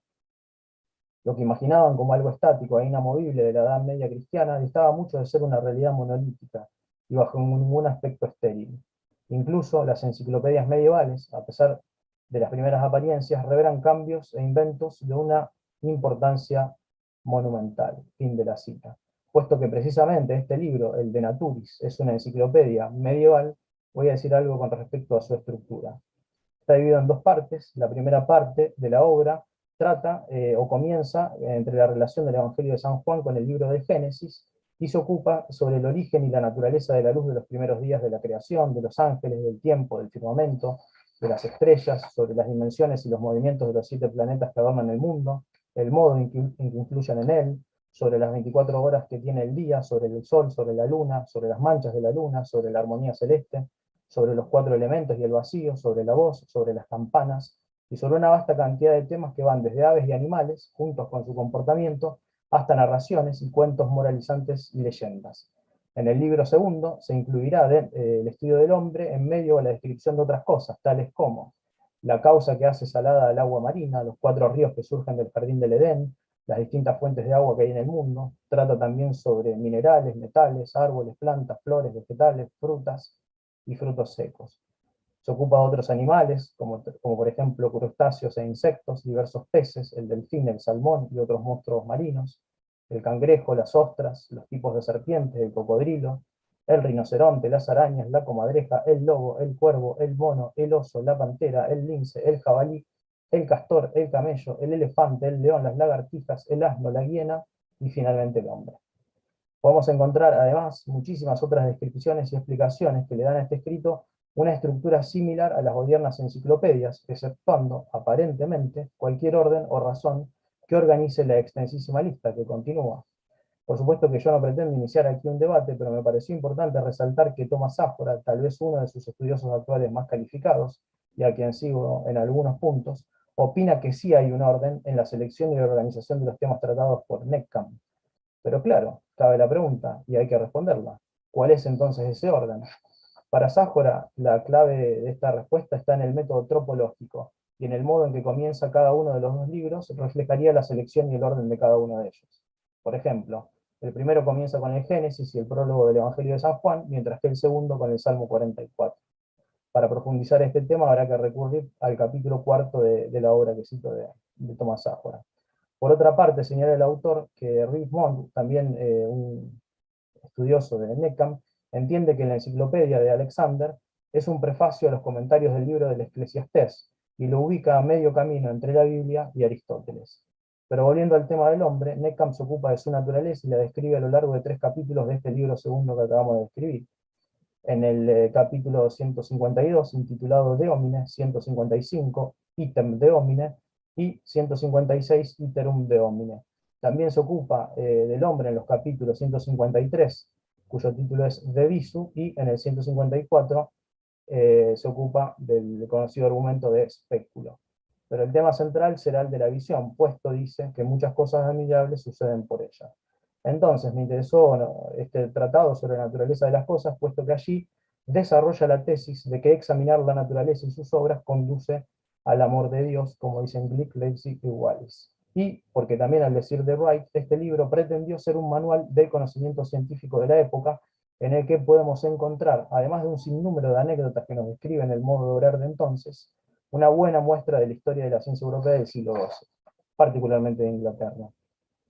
Una aproximación y reconstrucción de la naturaleza humana presente en esta obra podrá resultar de ayuda, por ejemplo, para esclarecer y comprender posteriores debates, como el que se dio en torno al que acabo de decir, de la naturaleza del movimiento del corazón, en los que se ocuparon Alfred de Sargil y Tomás de Aquino, a pedido, por ejemplo, de Felipe de Castrocelli. Acá ahora voy a leer la traducción que hice del De Homine, que es breve, y dice lo siguiente, capítulo 152, sobre el hombre. El hombre es interpretado como un árbol inverso. El árbol, por su parte, se adhiere a la tierra con sus raíces, pero las raíces del hombre tienen una parte eminentísima, porque el propósito del hombre es fijarse y establecerse en la tierra de los vivientes. Son, por otra parte, los cabellos del hombre como raíces que adornan la cabeza, como las virtudes adornan la mente. Los cabellos también designan, indican o muestran pequeños o breves y sutiles pensamientos, de donde la verdad dice, no perderás un cabello de tu cabeza. Los pequeños pensamientos ordenados serán bien remunerados. Nuestros pensamientos, por lo tanto, deben tender hacia lo más alto. Por esto, las raíces del corazón humano miran al cielo, para que allí, donde están los verdaderos gozos, se fijen nuestros corazones. Ha de notarse que las diversas naturalezas, simple y compuesta, es decir, incorpórea y corpórea, están asociadas en la constitución del hombre, en quien está prefigurada la conjunción de la deidad y de la humanidad en unidad de persona, de donde leemos, como alma racional y carne es un hombre, así Dios y hombre uno es Cristo. El alma humana no es por descendencia, sino que la carne la tenemos por herencia. El alma es noble creación, hecha a imagen de Dios, de las cosas naturales, y a su similitud en las de la gracia. El cuerpo del primer hombre, en verdad, fue formado desde la tierra virgen, no corrompida, no maldita, en la forma según Adán, cuyo cuerpo fue asumido de tierra virgen e incorrupta. Debe saberse, de todos modos, que convinieron 4 elementos en la composición del primer Adán, pero se dice que fue plasmado desde la tierra, porque la tierra predominó cuantitativamente, y en muchos efectos en el cuerpo humano. De aquí que el tacto, que está sujetado a la tierra, no toma un lugar específico para sí en el cuerpo del animal como en el resto de los sentidos, aunque en el hueco de la mano, que muchos llaman palma, se piensa que ha elegido como lugar eminentísimo y sede para la facultad del tacto. La visión, como elemento ígneo, tiene el lugar más alto, previendo todo el cuerpo como un espectador y como una torre que ve a lo lejos. El oído es aéreo, entre los sentidos tiene el segundo lugar entre los principales, como el aire es el segundo elemento con respecto al fuego. El olfato tiene en verdad una parte de aéreo y una parte de agua, pero más de aéreo cuanto de agua. El gusto, por su parte, se tiene más por agua que por aire, ya que muchas cosas admirables suceden por la visión, algunas cosas debemos decir de la vista. Fin de la traducción. Entonces, hasta aquí y recapitulando y poniendo ya algunas conclusiones para terminar. En primer lugar, recapitular en una forma de punteo sobre algunas cosas que nos dice sobre el hombre. En primer lugar, es que ha de ser entendido como un árbol a la inversa. Dice textualmente, anthropos interpretatur arbor inversa. Dado vuelta. Utiliza la imagen del árbol y el modo en que su vida depende de las raíces que echa en tierra así el hombre, pero en tanto que debe establecerse y fijar su vida entre los vivientes. Los cabellos del hombre tienen como raíces, o son como raíces que ordenan la cabeza, como las virtudes de la mente. Los cabellos también son indicios de sutiles pensamientos. Aquí trae a colación la frase del Evangelio de Lucas, que sacamos del Evangelio de Lucas. Ni un cabello de vuestra cabeza se perderá. Y reflexiona o amonesta que todos los pensamientos buenos, ordenados a Dios, serán bien remunerados. Este parece ser el modo en que el hombre, cuyos pensamientos nacen de su mente, como sus cabellos de su cabeza, se enraizan en lo alto.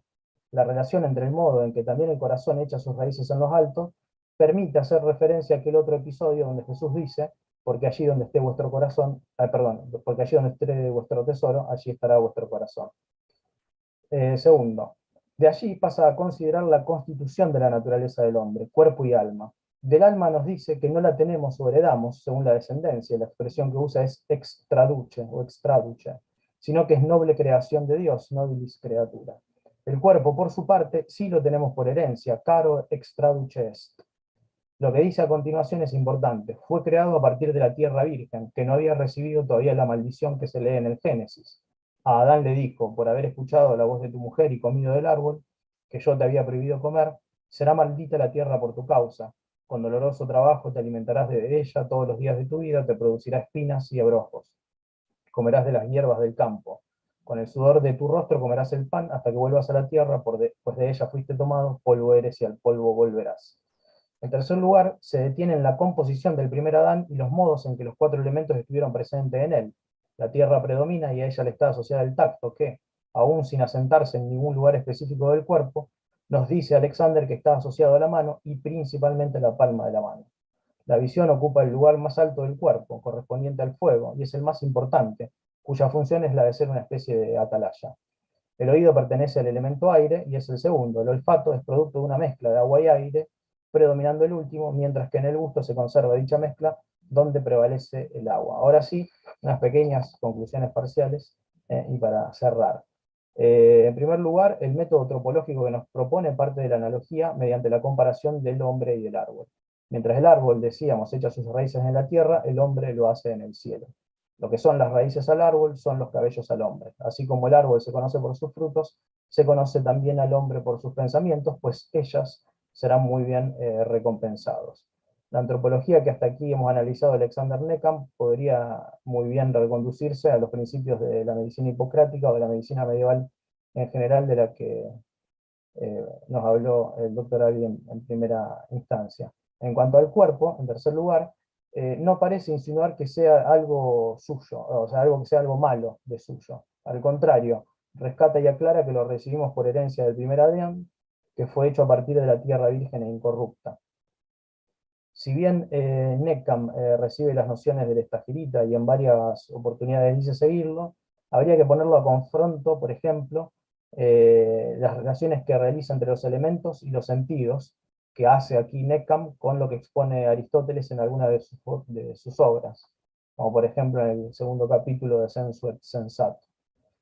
Entonces, hasta aquí llegan estas líneas y lo que queda es continuar con este trabajo de traducción por un lado y con la sistematización por el otro. Muchas gracias.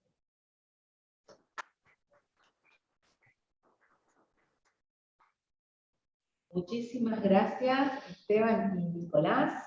Excelentes sus exposiciones, bueno, como los otros expositores también, desde luego, están, yo no sé si están pudiendo ver el chat de YouTube, porque ustedes están en Zoom, pero bueno, la gente que está conectada se deshizo en elogios de las 4 exposiciones, así que después, si pueden entrar en sus computadoras, lo verán.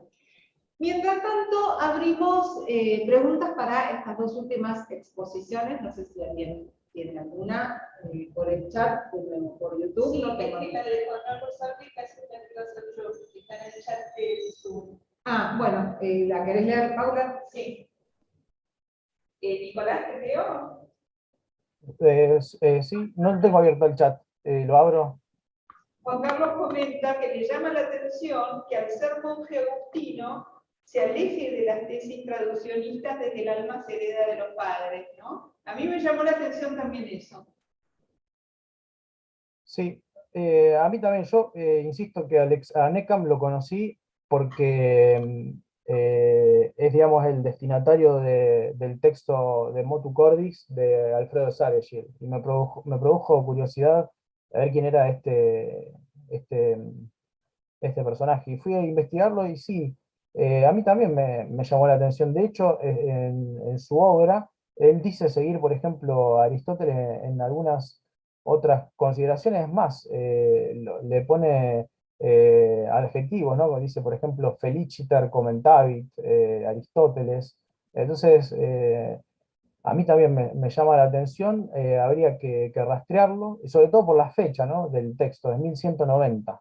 Eh, Habría que ver cuál era la situación actual. De todos modos, Alexander estudió medicina y todas las otras cosas que dije en París. A lo mejor de allí, Juan Carlos o Paula, tal vez de allí haya sacado esta influencia.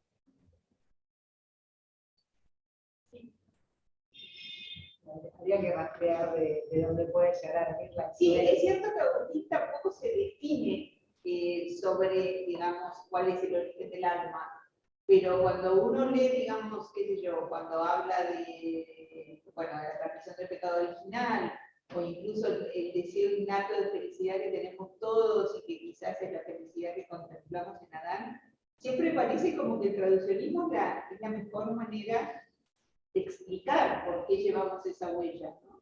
Bueno, cosa que no está presente claramente acá.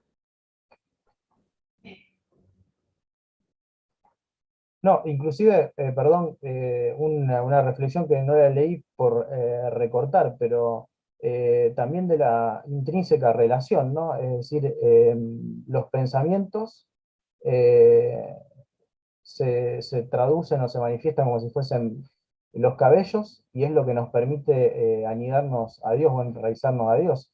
Entonces, parecería sugerir eh, esta relación, digamos, que tendría que profundizarlo más, ¿no? O sea, el texto tiene sus complicaciones, no hay traducciones al castellano, esa es la principal complicación, naturalmente.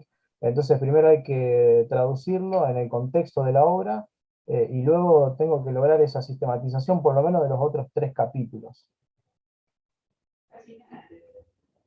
Sí, sí. Naturalmente ando incursionando yo también en este mundo de las obras naturales.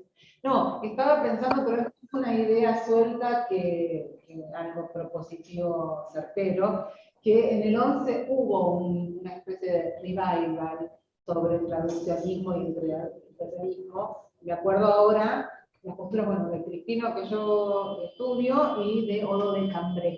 Tienen sus textos y vuelven a plantear los textos. No creo que Neckham los haya leído.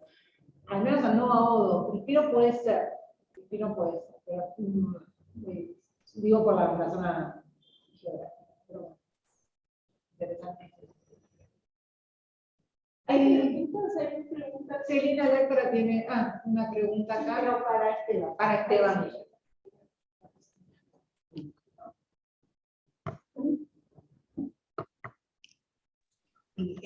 Para Esteban, gracias, es muy interesante tu exposición y sobre todo los documentos que trajiste y mostraste, pero yo ahora quisiera orientar con 2 pequeñas cuestiones, ya que estamos en una reunión interdisciplinaria, la vinculación entre historia medieval, historia por un lado, y por otro lado la otra cuestión entre las visiones de los historiadores y los historiadores de la filosofía.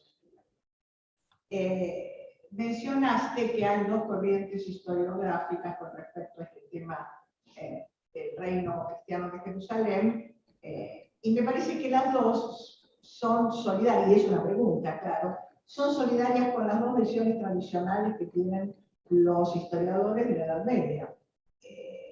De modo que en realidad no serían unas posiciones especiales con respecto a este tema, sino más bien la decretación de una visión general dentro de la cual el tema del reino cristiano se clava, por ejemplo, más. Esa sería una cuestión. La otra cuestión, y ahora vinculándolo con la filosofía, también en filosofía, en la historia de la filosofía medieval, hay una discusión acerca del valor que el pensamiento greco-árabe tiene en la constitución de la filosofía medieval y, por supuesto, como continuación, la renacentista y moderna. Hay una visión tradicional que pone el acento en los reinos latinos y otra visión que ha sido muy desarrollada por la ley de Libera y su escuela, según la cual en realidad lo que se ha dado es una traslatio studiorum desde Oriente hacia Occidente, y en realidad somos mucho más deudores de los árabes y de todo el pensamiento de Medio Oriente de lo que la historiografía tradicional suele decir. Esto es estándar. Ahora, en ambos casos, cualquiera de las dos posiciones ignoran esto que precisamente, eso es lo que me resulta muy interesante de tu ponencia, ignoran esto que has tratado. Es decir, ¿qué hizo realmente el reino cristiano de Jerusalén por la ciencia o por el pensamiento? Porque ninguna de las dos corrientes contrapuestas lo han trabajado. Entonces, mi pregunta, mi cuestionamiento es, ¿por qué? Es decir, si dentro de tu investigación encontrás algunas razones por las cuales lo que hizo el reino de Jerusalén, los aportes, quedaron subsumidos en la latinidad, sea entendida al modo tradicional o como lo entiende a la de Libera, que lo vincula más bien a las manifestaciones árabes en Occidente, básicamente en España. Entonces, como justamente este punto es como una laguna, una especie de cosa inexplicable, es que te pregunto cómo lo ves, es decir, ¿por qué te parece que ha quedado así tan realmente sorprendente que no hay trabajos importantes sobre eso hasta muy recientemente? También tiene que ver, esto me es culpa de los filósofos, con que en general nos ocupamos poco del pensamiento bizantino, entonces claro, dentro de esa gran gama de manifestaciones bizantinas, el periodo del reino cristiano queda también como un pedacito, digamos. Ese es un poco también mi inquietud. Eso era lo que te quería consultar. Bueno, en primer lugar, muchas gracias por los comentarios. Y las preguntas son amplias.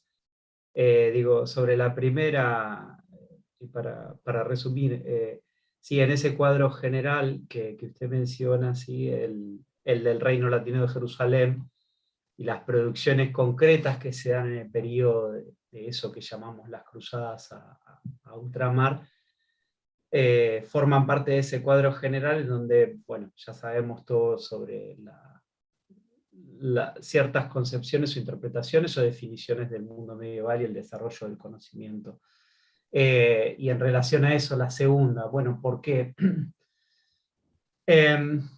Ahí habría, el peso está fundamentalmente, y este es el vicio de un historiador también, pero en una cuestión historiográfica, en donde del 18 en adelante, esto está, por ejemplo, en Voltaire, las cruzadas cargan con un sesgo muy negativo.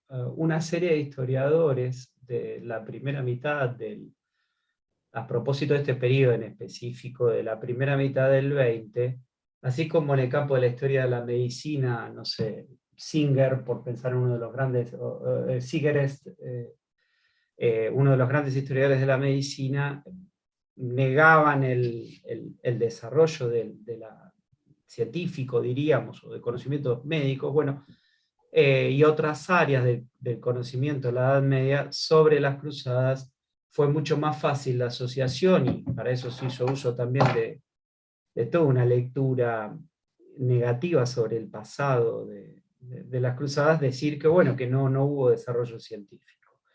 En el siglo XVIII es entendible esto porque es parte de, podríamos decir hoy, la agenda política de muchos de los filósofos de la Ilustración, y el retomar de la historiografía de la primera mitad del XX, de esa interpretación, bueno, tiene que ver con un montón de otras razones, pero ese ímpetu en algunos de los trabajos que fueron constituyentes de lo que es la historia de la medicina, la historia de la ciencia, las cruzadas, fue muy importante. Recién en los últimos, literal, en los últimos 20 años, puede ser, no sé, hay un libro que se llama Medicine in the Crusades, en donde se vuelve a hablar, o se empieza a hablar, salvo alguna excepción, como el libro de Haskins, que creo que lo mencionó el profesor Albi al pasar, si no me equivoco, no se le presta atención. Y entonces son las causas que señalé, siempre se lo asociaba al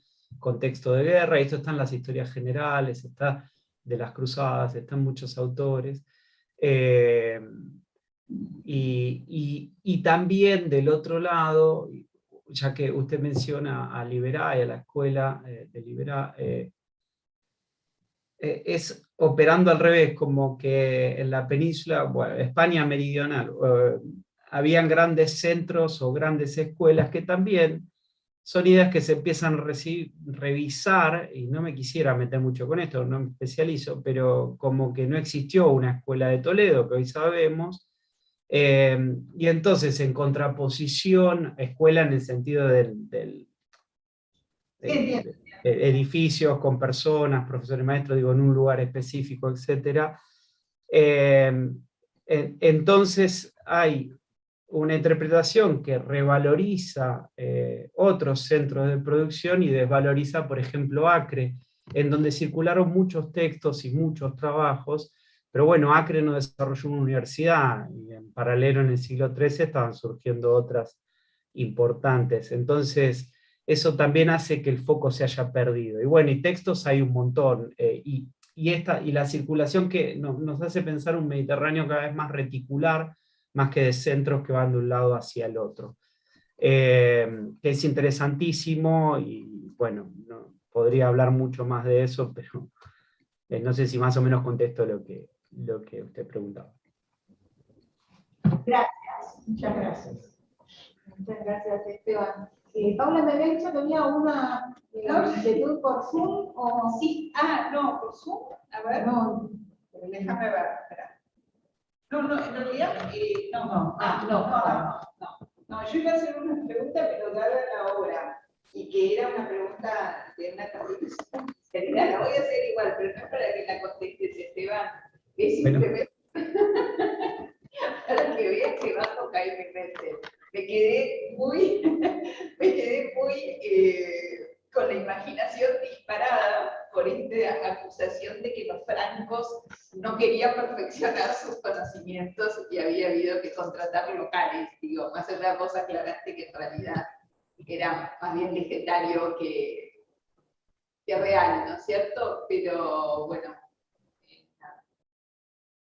Sí, digo una cosa entonces, porque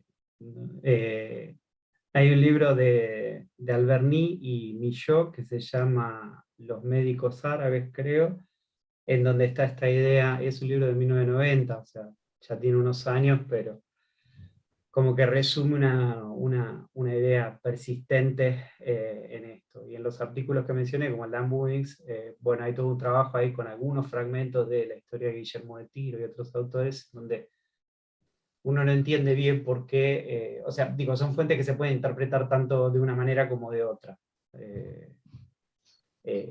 Pero bueno, estamos pasados de... Era esa más, gracias, muchas gracias. Gracias a Bueno, muchísimas gracias a los 4 expositores. En serio, la mesa me pareció excelente, cerró perfecto y conectó sobre todo para quienes estuvimos acá y quienes nos siguieron desde sus casas con la conferencia inaugural. Así que creo que fue una mañana bastante productiva, científica, de ciencia dura y pura, digamos. Vamos a discutir esta primera ciencias ahora, no. Ahora vamos a almorzar y vamos a reencontrarnos a las 3 de la tarde con una mesa sobre espiritualidad y mística. Así que están invitados, como siempre, a seguirnos por donde sea. También a venir. Bueno, muchísimas gracias. Un último aplauso.